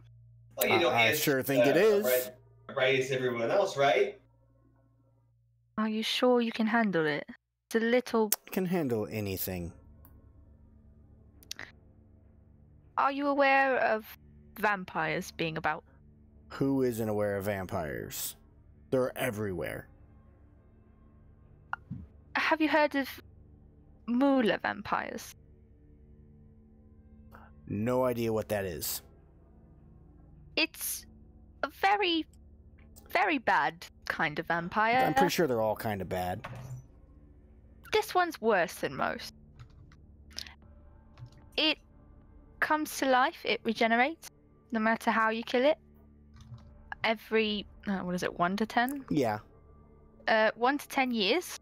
There's no way to stop it. There's one currently regenerating, turning everyone's eyes red and such. I'm gonna chime in and say, and it only gets worse with time. Exactly. And this just started happening. So what, well, if we don't do anything now, I mean, how long do we have? Months, years, it's impossible to know. Are you paying me for the work? Do you want to die? No, I'll just go. If I got months and years, I'll just go somewhere else. You know, that's kind of not a permanent solution. You know, it could find you and hunt you down. Is quite a permanent solution. You know, it's a permanent solution for, you know, no one else. But, you know, if you want to be a coward and turn your back on society, you know. No, nobody calls me a coward. I'm just you know, I'm tactically sorry, you know, it's a coward. Like, no one ever remembers a coward. You know, if you were Elvish, they would spit on you for such a, you know, cowardly act. I don't care what the elves believe in. I have to add that months and moving years... is kind of expensive, so you definitely won't have any money for the afterlife. I have to add that months and years is being hopeful. It could also be days or weeks. We don't know how long it's been regenerating for. Fine. I'll help out. I'll take care of it. You get your little posse to come with too, huh? Yeah, they'll do the work I asked them to do. Wonderful. Fine then. Well, tomorrow... If it turns out that you're all lying, just trying to get me to do work, and this isn't what solves the problem, we'll come looking for you. Deal. Shake. He'll just hand out to shake your hand. he just grabs it and like tries to get like a firm shake, and he tries to grip it, and it's just awkward and weird. And then I wipe my hand off with a handkerchief. So dainty, you know. Okay, so you guys have enlisted Carl to assist. Middle Arm is now all at this point more than likely at the graveyard researching and whatnot. Do you direct them where to go and just let them go on their own, or what do you do?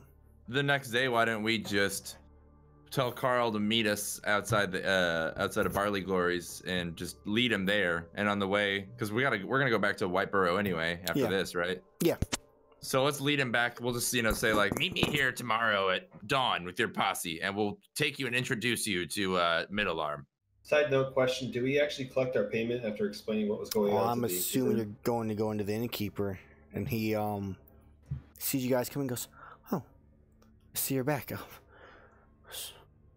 Oh, it was a horrible thing they were doing out there. I tried to stop them. Yeah, don't worry there. You know, that problem has been solved, hopefully permanently. They shouldn't be back until Carl finds something else to get a posse together about. But this problem is fixed. He does that a lot. So, so what was anyway, cramming a bunch of exposition into this so we can move it along. Blah blah blah blah blah. Okay, he kind of like timidly kind of asks what happened. You guys explain it. He goes, "Well, as long as it's taken care of, and I trust you. You've been good to us." And he goes, 1 second, and he goes back and grabs 400 gold pieces, walks over and hands it over to Elle. He goes, "Here you go." He goes, if you ever need any like normal work, you can come by. We can always use the help. Thanks for the offer, and thank you for the payment. Best wishes, and you have our card. No, I don't. Then I'm just gonna walk out the door. It's like all confident. Can I just be like, L. Clark, Shadowguard, based in Whiteborough? Well, if we have an issue, I'll ask for you guys again first. Before I leave, can I get a elven pudding to go? Sure, on the house. And he gives you an elven pudding on the house. All right. As I walk out the door. It does still cost you guys 6 silver for the night to stay the night. Bastards. He did just pay you a lot of gold, so he knows you have the money for it. And then in the morning, you guys wake up. You That's 6 gather silver with each? no total, so 2 each. All right, I'll pay you. And then Carl and his group are there, and they have like different tools and stuff like that, and they're ready to go. We're doing whatever you guys kind of explain to them to do. So eventually, you guys travel to that point. Everything's safe for the most part. You introduce them to Middle Arm, who kind of greets you and goes, "I see what you mean. We must take care of this now, otherwise we'll be in grave danger. And if it comes to be that we can't contain it, we will let you know." We'll be back in that case. I hope so. We'll probably bring some friends with us at that point too, because the more the better at this situation. Okay. Rose, be safe in your travels. And then you guys head on over to Whiteborough. All right. Travel. I'm not gonna make you guys roll. We're trying to do a little bit of fast travel as you make it into Whiteborough. Nice, big, tall buildings, super squished together. Very small roads, just kind of as a re-description for you guys as you kind of go up a winding road to the Shadowguard's building, which on the outside looks a slight bit better. Like they've done a little bit of cleaning on the outside. You guys go in. That's about time. Yeah. Before we go in, about that payment that you were handed a couple of days ago, are we going to split that up, or how do we actually take care of that? Because we kind of got to refund the, guild. So do we have to pay them, or how does that actually work? I don't even know. For you guys' information, you guys wouldn't know this, but basically to keep the guild afloat, it's going to cost you about 100 gold every month. That pays for all 3 salaries. It pays for resupplies for any kind of stuff you need, like a bunch of garlic, upkeep, information gathering from like scouts and stuff like that you guys might need that Theron would take care of instead of you, and stuff like that. So 100 GP, 100 gold a month is what it was going to cost. You guys have 2 months right now. Technically, you have 1 month, and I think it's 19 days right now. I'll have to remath it. Let's just pay 100 gold off the top, and then we each get 100 G. Does that make sense? But dude, 100 gold is a lot. Yeah, but that's for the next month, man. Why not? Yeah. We have 400 G. But we can each take like 50 gold and then give them the rest, and then we don't have to worry about it. We build more time and then going farther out to do more missions. Sure, I'm fine with that too. So 50 GP each. Okay, so then you just give it. So you give it. I can't math right now. You get 400. 150 total. So 250. Mm-hmm. Give them 250. Okay. So that'll give you 2.5 months extra time at this point. So 2 months, 15 days. All right. Or did I delete it or something? I'm rich. I'm not. I've used so much money. Do you want to keep my share? You can keep it. Fine. That's payment for bringing me back to life. Now, don't expect me to help with your favors. No. I ain't taking your money. I'm not taking your money. Okay, you guys have 4 months and 4 days until the guild is broke. Let's hang out for 4 months and then wait till the last day to do a job. We sit around. We take a siesta. So it's just kind of questions. So what's kind of the next thing that we gotta go do here? Because I think actually, as you guys enter in, you are greeted by Theron. Just as a quick thing, and he goes, "Good day, Theron." Oh, good day, sir. I see you've returned. And as you hand him goes, I see it went well.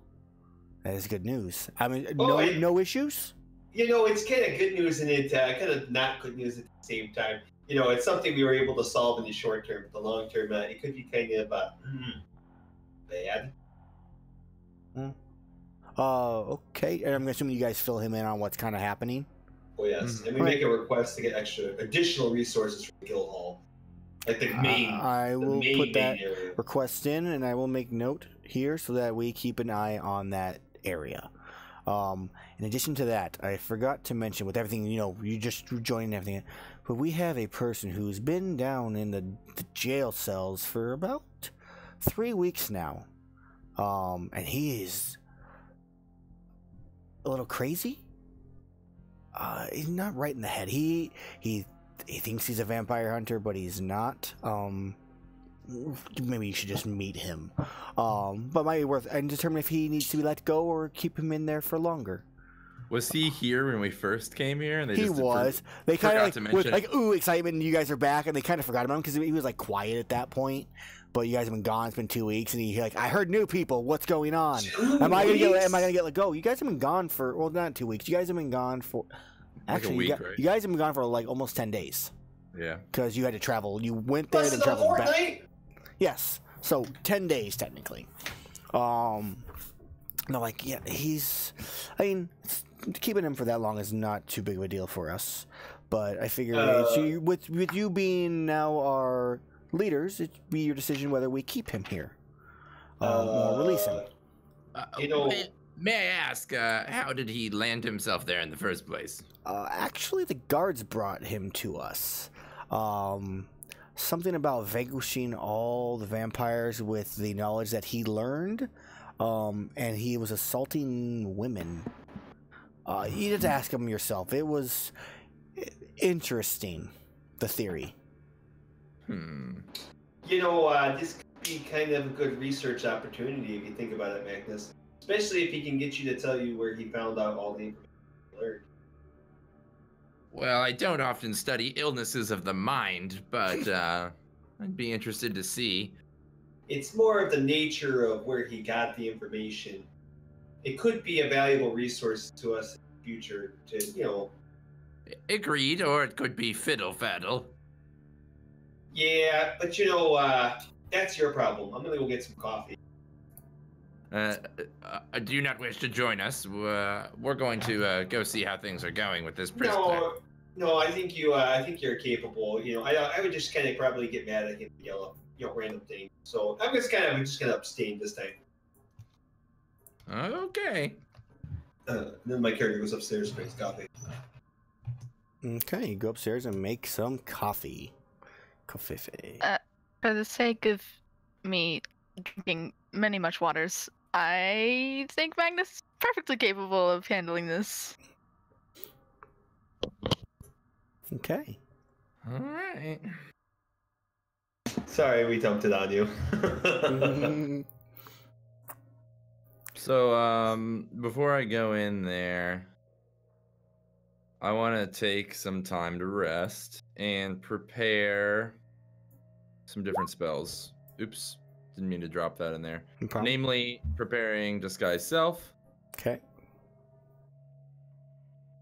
Let me see here. Can't change your body type. Well, it says you can something similar, and you can disguise as fat, so your body type can change to your height. But not my height? Yeah, so if you're still considered small. Damn, doesn't make it as useful. See, this is why I need L. I guess it's only Disguise Self, though. So I couldn't disguise her either. Well, I do want to have Unseen Servant ready, regardless. Okay. I'm not gonna use disguise self though. All right, yeah, I'll find my way down to the brig, the dungeons. Sure. And you travel down actually a little ways, which is kind of explains probably why you didn't hear him. It's about 2 stories down, just a walking like staircase. Got like a little bunker underneath of us. Kind of basically what it is. When there's like 3 or 4 jail cells down there, and inside is a young man, blonde of hair, a little long at this point. He's covered in, his clothes are ratty and dirty. He kind of looks and comes to the bars and goes, "Oh, there's someone here. Are you gonna finally let me go and let me complete my mission?" What's your mission? I must vanquish all the vampires. I mean, I'm sure you as a Shadowguard understand.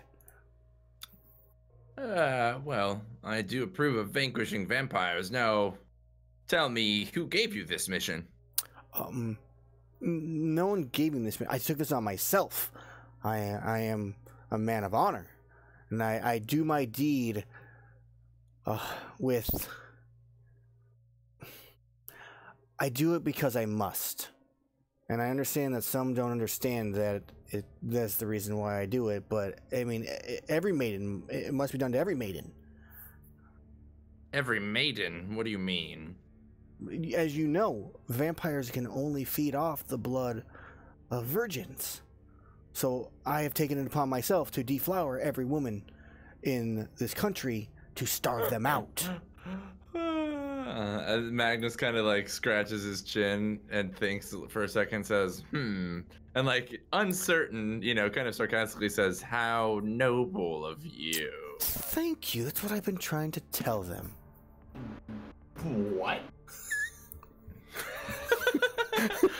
I can only keep such a straight face. Just to be sure, this is not it's not my What We Know About Vampires article here. No, so. It is in no way in anything you have ever heard, ever. Oh, where did he hear? What? I've had this conversation. He goes, yes. I wish I would have come back just a little bit So later. then I'm gonna say to him, "What's your name, young man?" The name is Osgood Fairyweather. Osgood. May I ask your name? Yes, it's Magnus and Marigold Munch, but my friends call me Magnus.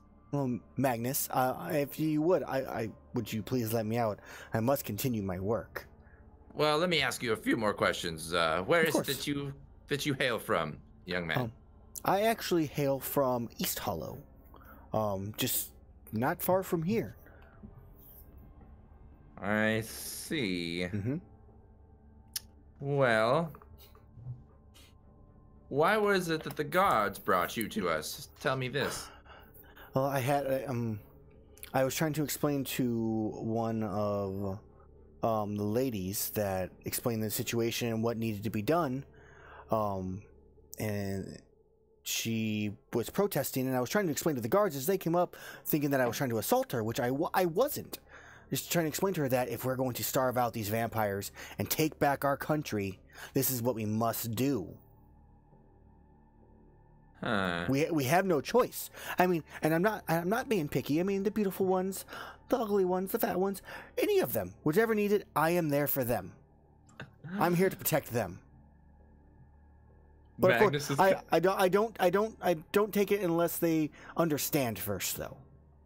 Magnus like looks at him like, "You gotta be fucking crazy," and then he Give says, me an insight check.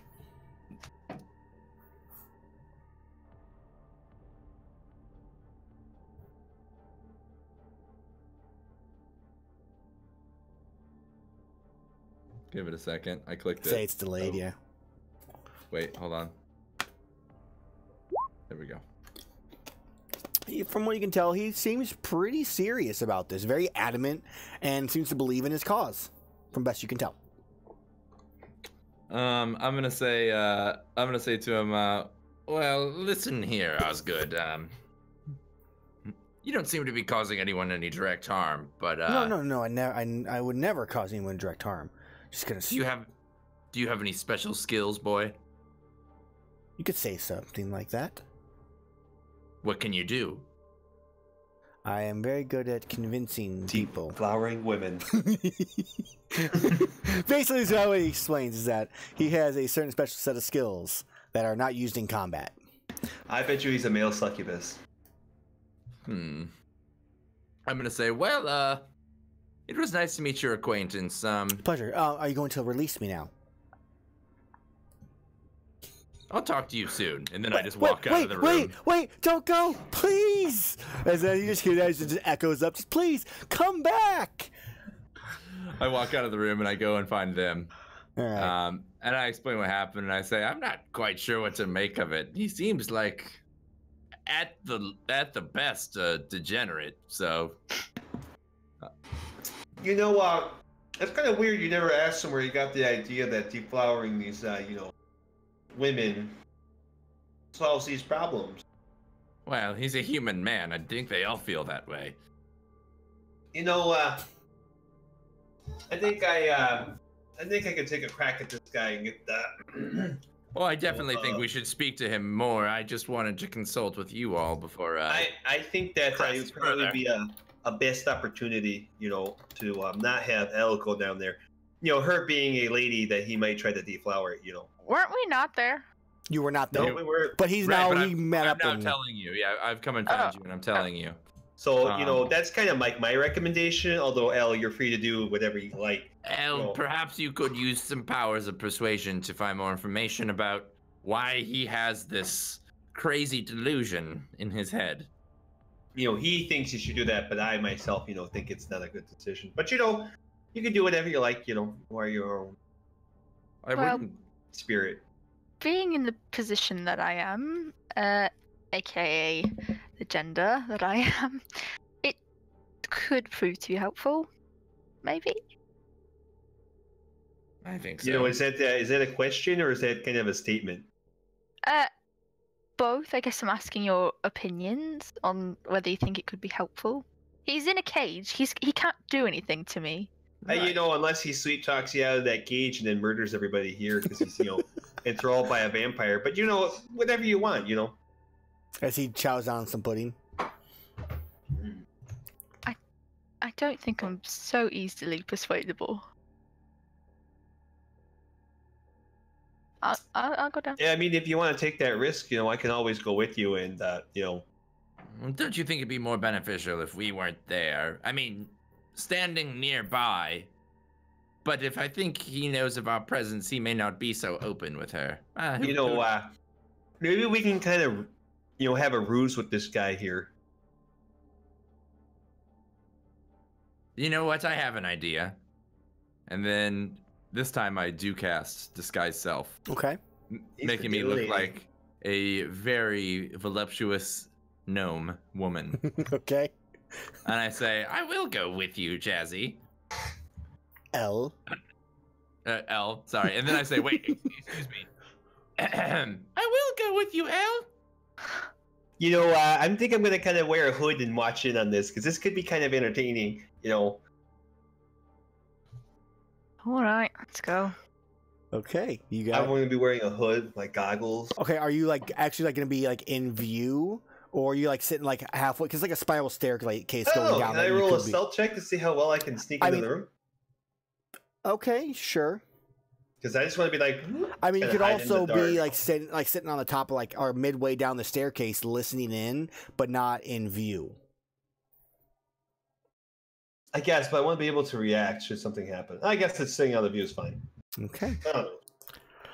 And I don't want to say much. I just kind of want to stand behind Elle with a weapon. Maybe I'm a guard, but a female guard. So as not to dissuade his. Okay.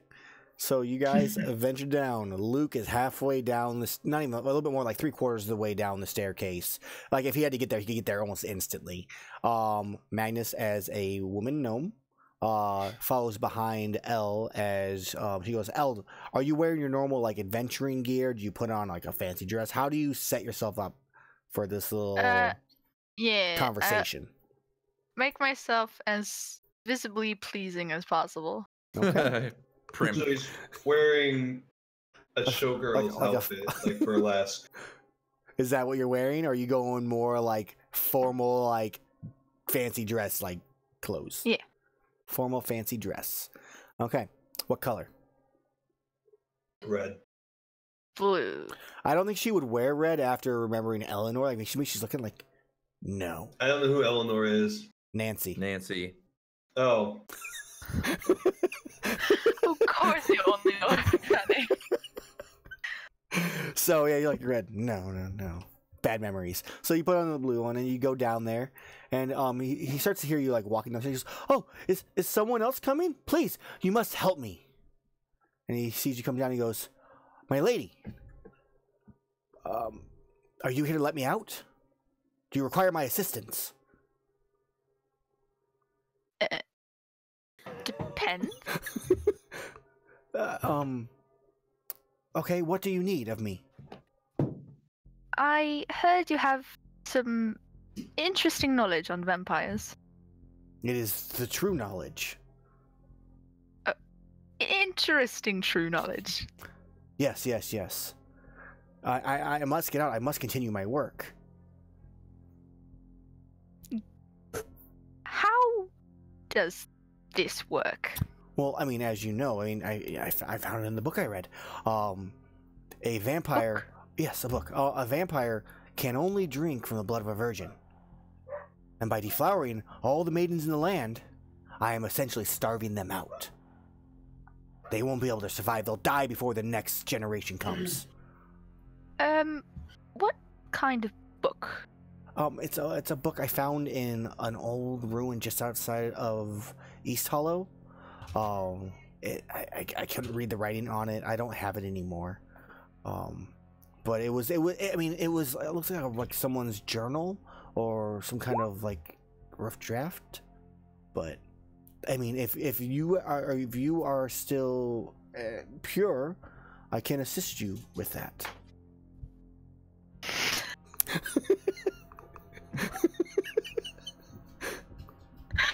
don't know how to handle it.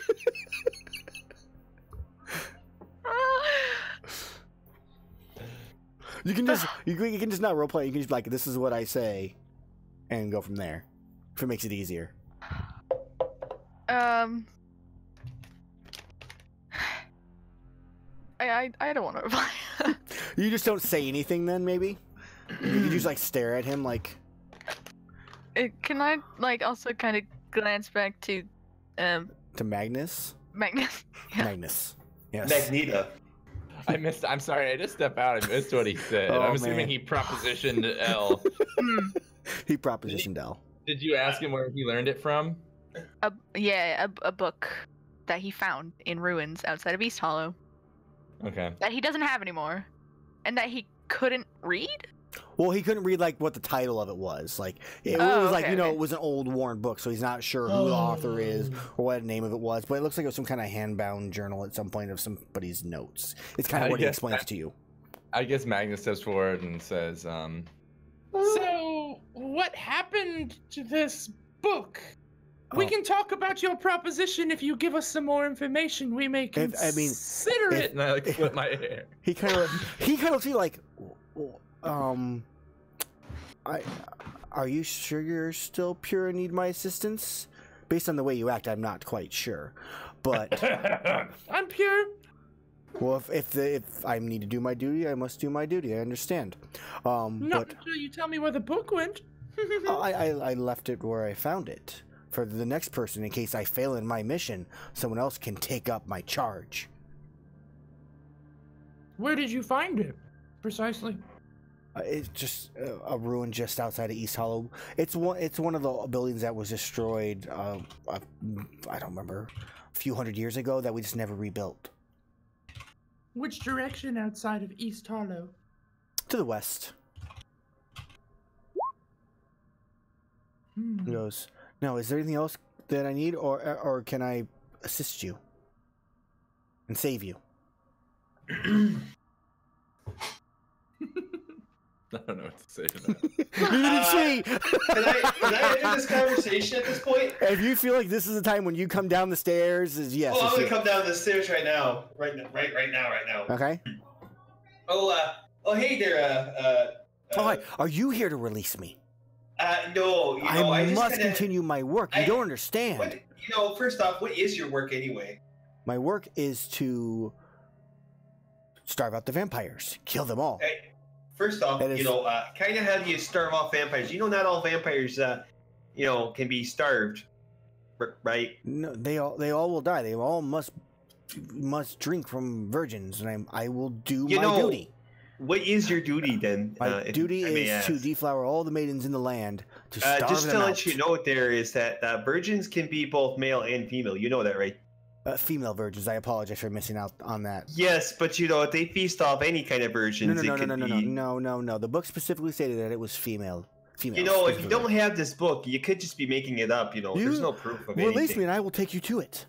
I don't think you really are that reliable of a person. Maybe we should just kind of. I have been nothing but truthful to you. I'm sure you of the Shadowguard will understand. Right now. But you have to understand, this must be done. If you need to assist me in this.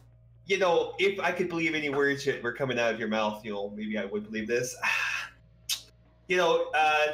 Shoot me if you must. But please make sure someone takes up the charge. Facilities to clean this up, or how do we do this? Are you going to shoot him? I mean, probably not. I'm trying to scare him into doing something else. He just looks at you and goes, "If you must shoot me, then shoot me." We're getting some feedback from something. It's you, Charlie. Whoa! So, yeah. Discord? It's like echoing, and it's like robot-y. Maybe you close and reopen it. My interface, man. It looks like the stream just No idea what you just said. It's really bad. I don't know. Anyway, dang it. My stream just died, too. Damn it. It will be back. That's what I was. Can you hear me now? Yes. Mm-hmm. Yeah. That's what I was trying to say. His stream just died. So, during this process, though, Aaron, I'll be taking on a rope. Well, let's hold on and let's wait until it's back up and stuff like that. Oh, we're gonna wait for it to come back up in 30 seconds or something usually. So what I want to do is sorry, tie his wrists Jazzy, together. for making you a little uncomfortable on that one. I wasn't. I told you not to go down there, and you did it anyway. It's funny. I don't mind. It's funny. I'm still waiting for that thing just to pop back up and go boom. All right, Obstu is disconnecting. I think it's the server, and she gets mad and then swaps over to a different one. I'm just waiting for it here because I don't know why it's been happening lately to me. It's making me mad. Just sitting here waiting for it. So, I also have to give you guys experience once we finish all this, and you guys take your rest too. Just so you know, for completing your guys' mission. Where is it? Might just stop it. So let me take it. Yeah, I would do that. Maybe close OBS and reopen it. Twitch auto recommended. Beep boop. So I'm just gonna, where we're having this downtime, just let them know what I'm planning. So I'm planning to handcuff this guy or tie him up or whatever. We're gonna drag him out to where he says it is. Yeah, that's a better plan. I was gonna say something along the lines of, we go there, and if what he says is true, then we'll consider it. Cool. We are back up. Sorry about that, guys. I don't know why my internet decides to drop it randomly sometimes. It's been it's really only been happening for the last month, and it just happens randomly for usually a minute.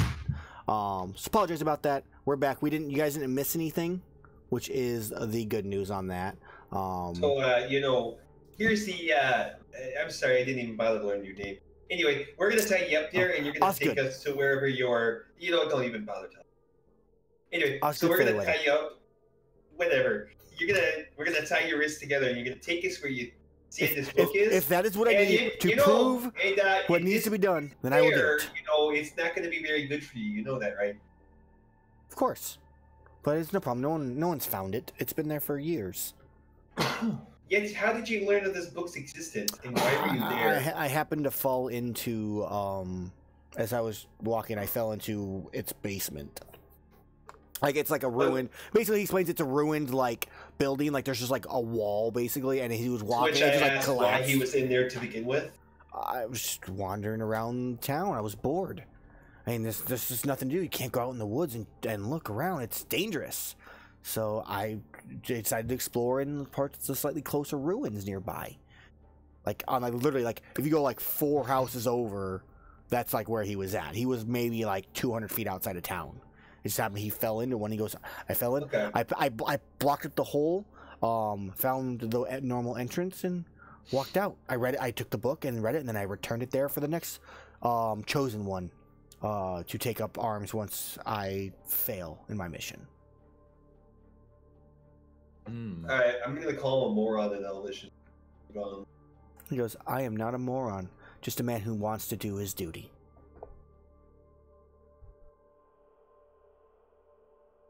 I'm gonna say shit in halfling. Shit.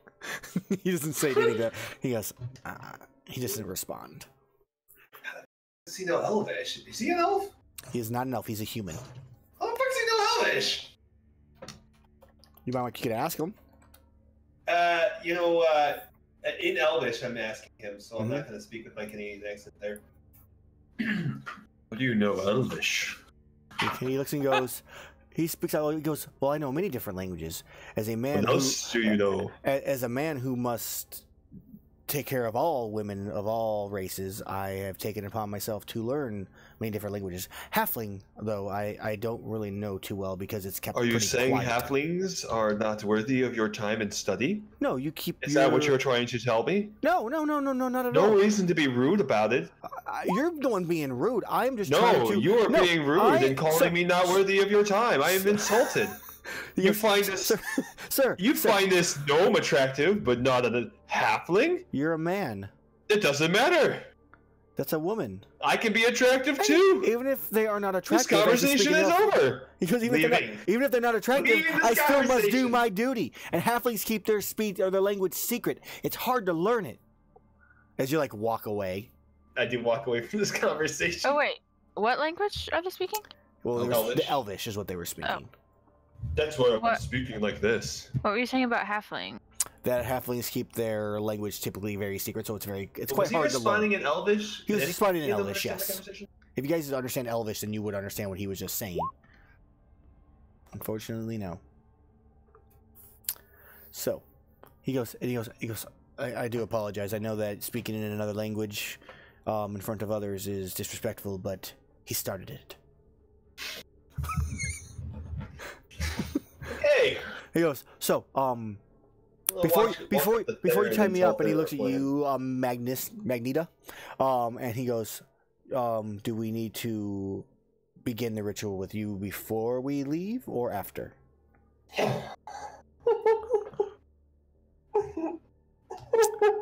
talking to me? Yes. I'm gonna shed my disguise right in front of him. He goes, you cow. Trying to get me to lay with a man. How dare you? Magnus That says, is not my charge. That is not what I was trying to do. I was trying to get information. You can't have it, the Magnus. And I slap my butt and walk away all sassy. I do not want it.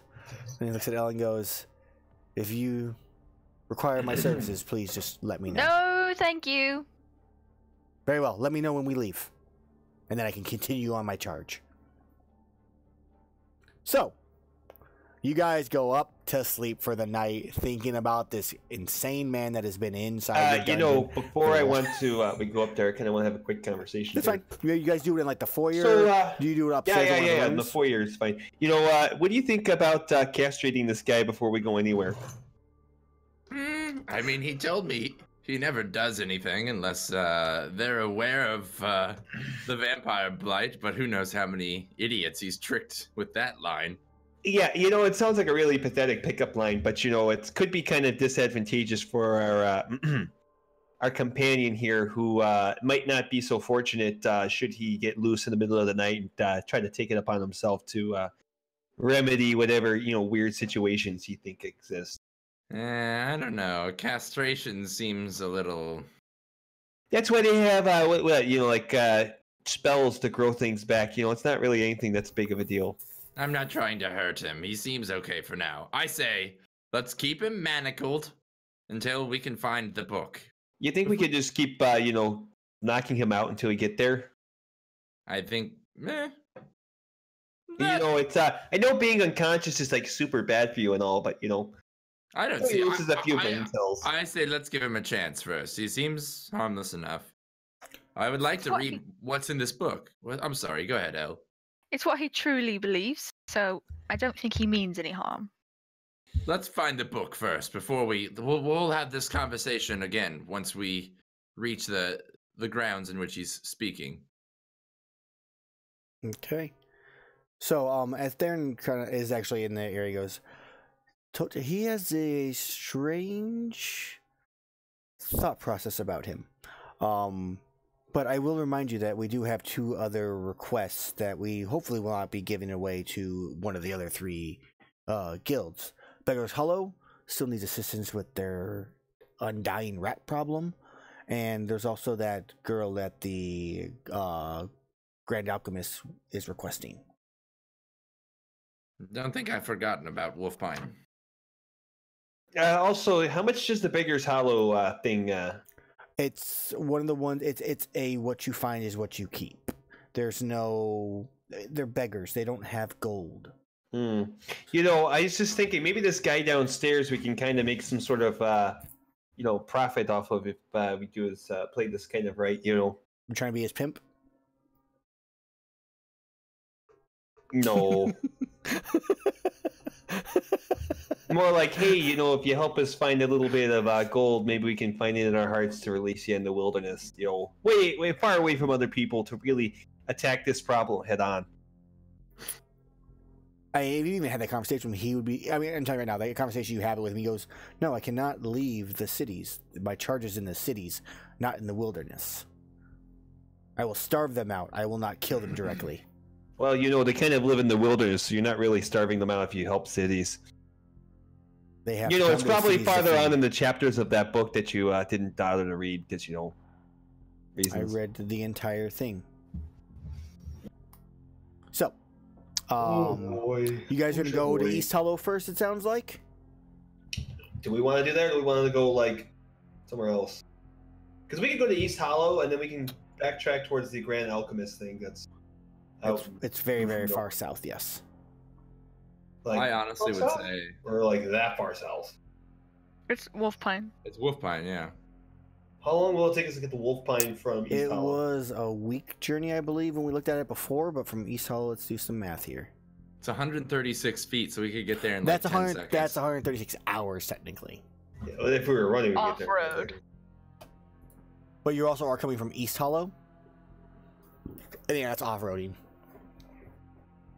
If you did a beeline without getting lost to Wolfpine, 175 hours, which is... Let me math this out here. 9 days? It is 7 and like a quarter day. So it's like... Week? So about a week to get there. A little over a week. From East Hollow to Wolfpine in a direct route. And how long is it for us to get there on normal trip? Following the roads and whatnot. Much longer, because you're going up. You're following the blue line, basically, all the way down and across. So, I vote we deal with the city, and then we just go, like, we'll go to Ostwald, and then we'll cut straight down to Wolfpine. That's my recommendation. Magnus disagrees. The guy is interesting, but the zombies are... Undead are much more interesting to Magnus. That's like his whole life's work right there. Yeah, but you're forgetting we can turn this guy into our ally. Sure. Also, I think the book's not going anywhere. The other thing is Magnus is a good person, so he cares about people, you know, being hurt. So I think he'd probably want to help with the undead. Right. The book's not going anywhere. This guy's obviously not going anywhere. And as we all know, Magnus hates rats, so he more than likely is not in favor of going to Beggar's Hollow. I'm not trying to do rats. Yeah, absolutely. What specifically is the problem in Wolfpine? Wolfpine, there. Let me pull it up here really fast. I put that the Grand Alchemist is requesting assistance because there's been undead sightings. Kind of. There have been undead sightings there, and there was word of a girl who's got powers, who had the ability to, as one of her, the rumor is, as one of her friends was being attacked, or her family members, she was able to basically stop them and then control them. Wait, say that one more time? She was able to halt the zombies' attack, or skeletons, undead's attack, and then basically get them to walk out of the village. No, this girl, was she the Grand Alchemist, or the Grand Alchemist sent us a letter in regards to her power? Yeah, the Grand Alchemist wants you to find her and bring her to him. The Grand Alchemist is in Whiteborough. Correct. Got it. I get it now. Okay. And the Grand Alchemist's name is... Cathra Irongull, is a female dwarf. God. All right. Well, that's what everyone wants to do. Let's lock this bitch back up and forget about him. Not feed him. Hopefully he's still alive when we get back. He goes, you can just let me go. I'll stay in Whiteboro. There are plenty of maidens that need my assistance here. You can find me. I can stay here if you want. You know, hold on there. How good are you at finding maidens? I have quite a number that I have saved. No. You misunderstand. If I told you, could you help me find a woman out in the, the wilderness who really needs your saving? Could you help me find her quickly? I don't believe that's really how it works. Yeah, but that's not answering my question here. You want me to find some random person in the forest? No. We know where she is, so it's not random. I mean, if you're asking if I can follow a maiden's scent or... Yeah, that's pretty much what I'm asking you. I have a few tricks here and there that may assist. So I turn over to Magnus. You think we could kind of, whispering to him, we can kind of use this guy to gain some sort of leverage to find her faster, or... I mean... I don't know. Do you think we need to find her? I think that's off topic. I think we should continue with our mission. I'm much more concerned with the guild than finding whatever her name was, Eleanor. No, I'm not talking about her. Who are you talking about? The girl from Wolfpine? Yes! I can remember. It's up to you if you want to bring this man along. I was going to suggest we put him to work while we're gone, pending him agreeing to putting his quest on hold. But he could be of some use on the road, I suppose. Okay. We'll try to get him to join us for this mission, and we'll go backtrack once we get to East Hollow. And if everything clears out, he's good to go. Once he can prove that he's, not a danger. Elle, how do you feel about this? So, taking him straight to Wolfpine, or taking him to East Hollow first and then Wolfpine? No, just letting him join our party on the way to Wolfpine. Basically, he's going to join you guys, go Wolfpine, help you find the girl, offer services for the girl, and then she's going to decline him most likely, and then you guys will go to East Hollow afterwards to get the book. Yeah, which we don't need him for, because he's already told us where it is. True. So we're kind of trusting him. Yeah, but we're You're dumping giving him him a chance. way far away out of our problem. Okay. Sure. Okay. So you guys explain this. He is more than up for the chance. He goes, to work with the Shadowguard? It may not be my exact plan to vanquish the vampires, but assisting you will kill them off also. So yes, I will travel with you. I will assist you in anything you need, as long as we continue on vanquishing and starving out the vampires. Perfect. Good. Oh, that's kind of splendid. A wizard, an artificer, a rogue, and a virgin slayer. He goes, I prefer the term knight. Or paladin, if you prefer. Oh, so you're, you're kind of trained there in the holy arts. You could say that. And let me guess, you're really good at the lay on hands, huh? Blessing of protection. Oh. No, but protection is kind of an important thing there. He goes, yes, I am. Yes. He goes, I usually don't keep it. I keep it kind of quiet because it's sometimes intimidating to the ladies. But for you, I feel that it is good for you to know. That's kind of wonderful. So I think that we should set up as soon as we can. We're going to call this your room for the time being. So we'll come get you in the morning, okay? Can I at least get like a better pillow and maybe more blankets? It's quite cold down here. I'll speak with Theron. Thank you. Appreciate it. As you guys go up to sleep, Theron obviously will gladly give him a pillow and a blanket upon your request, if you actually do request it. And then as you guys rest, we will pass out experience. Noise. Let's rest. Yep. Noise. So as you from There wasn't a ton of combat from the last point when you guys got experience. That was for killing the little creatures to this point, but you had a lot of role play. You completed a quest within itself. So the experience you guys gain from that kind of like time frame is you get 700 experience each. Ooh. Woo! Ding, ding, ding, ding, ding. I ding So that puts us at 13,317. 1317, right? Yes, sir. Out of what, 2,700 for level 4? I believe it's 2,700 for level 4. So we will level up. We can do that on stream. I think we'll kind of do that. I was thinking we could do that and then go from. Well, we could start the traveling purposes. And then right? start the traveling. I was thinking we could start the traveling the next one, but if you guys would rather just go on now and then do the level up afterwards. Yeah, well, I would say why don't we level? Let's do a real quick round and talk about what we get when we level, and then end it for the night because I do need to get going. That's fine. So, are you okay with rolling an HP? Yeah, we'll do that too. So let's see what my hit dice increase is. Yep, Magnus, why don't you can go ahead and start. Please be good. So you do have the option. You have 3 re-rolls throughout the campaign. So if you're unhappy with that roll, you can choose to use one of your 3 re-rolls that you have. I have a question. As a halfling, if I roll a 1, I can always re-roll that halfling luck, No, right? it's on a 20. When you roll on a 20, it's a. Are you sure about that? We can double check it, but I'm pretty damn sure. Can you double check that? I'm looking at it right now.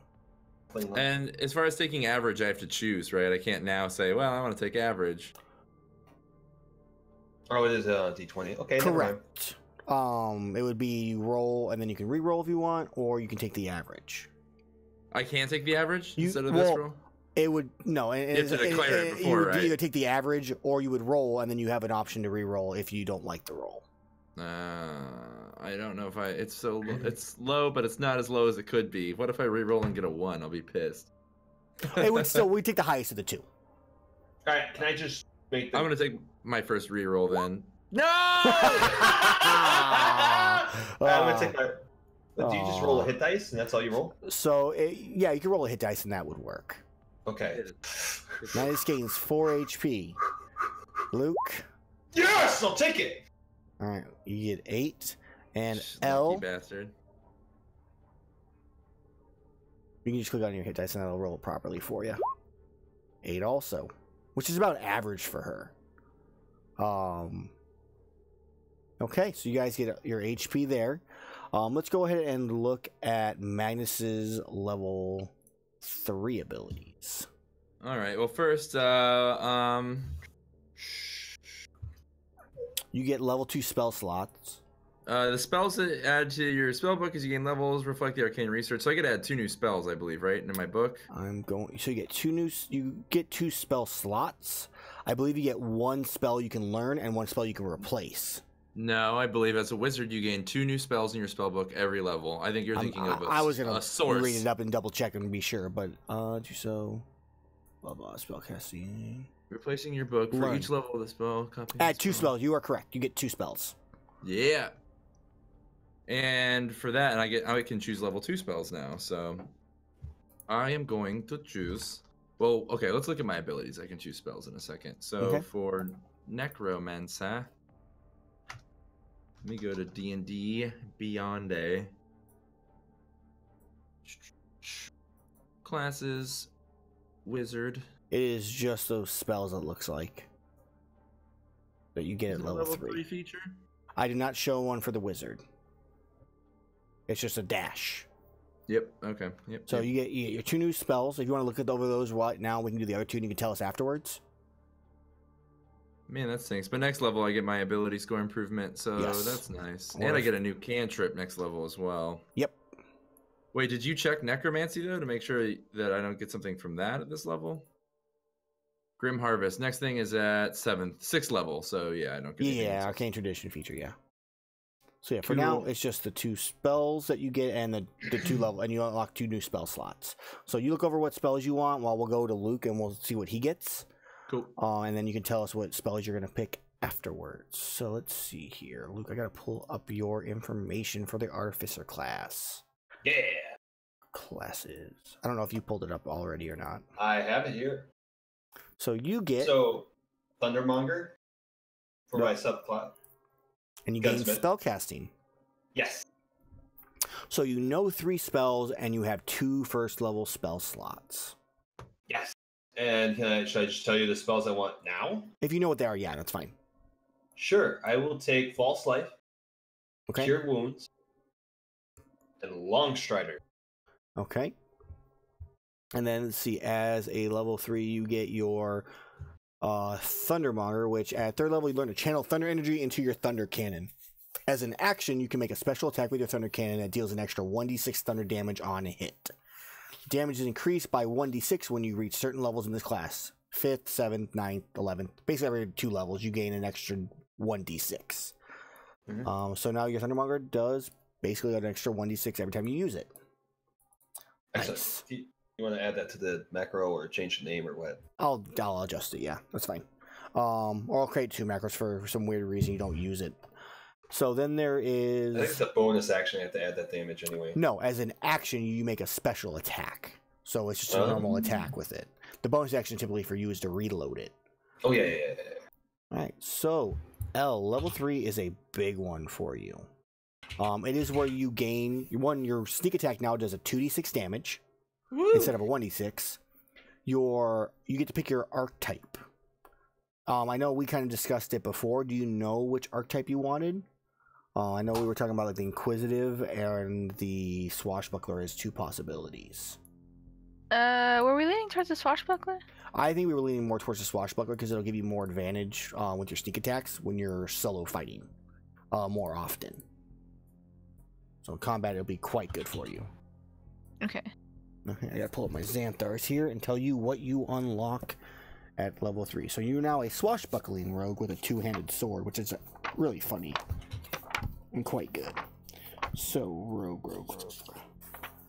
I'm bad at this. I went too far. I was in W's.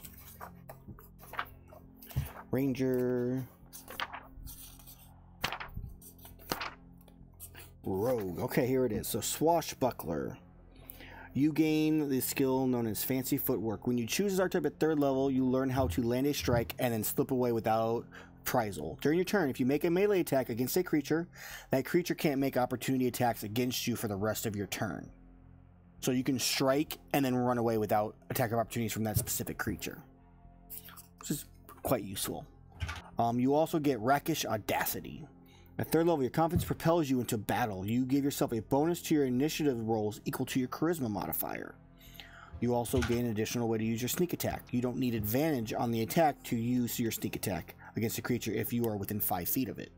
There are no other creatures within 5 feet of you, and you don't have advantage or disadvantage on the attack rolls. So as long as you're within 5 feet of a creature, and there's no other creature around you, and you don't have disadvantage, you get your sneak attack damage automatically. So you don't have to worry about these 2 range people being next to a creature for your sneak attack.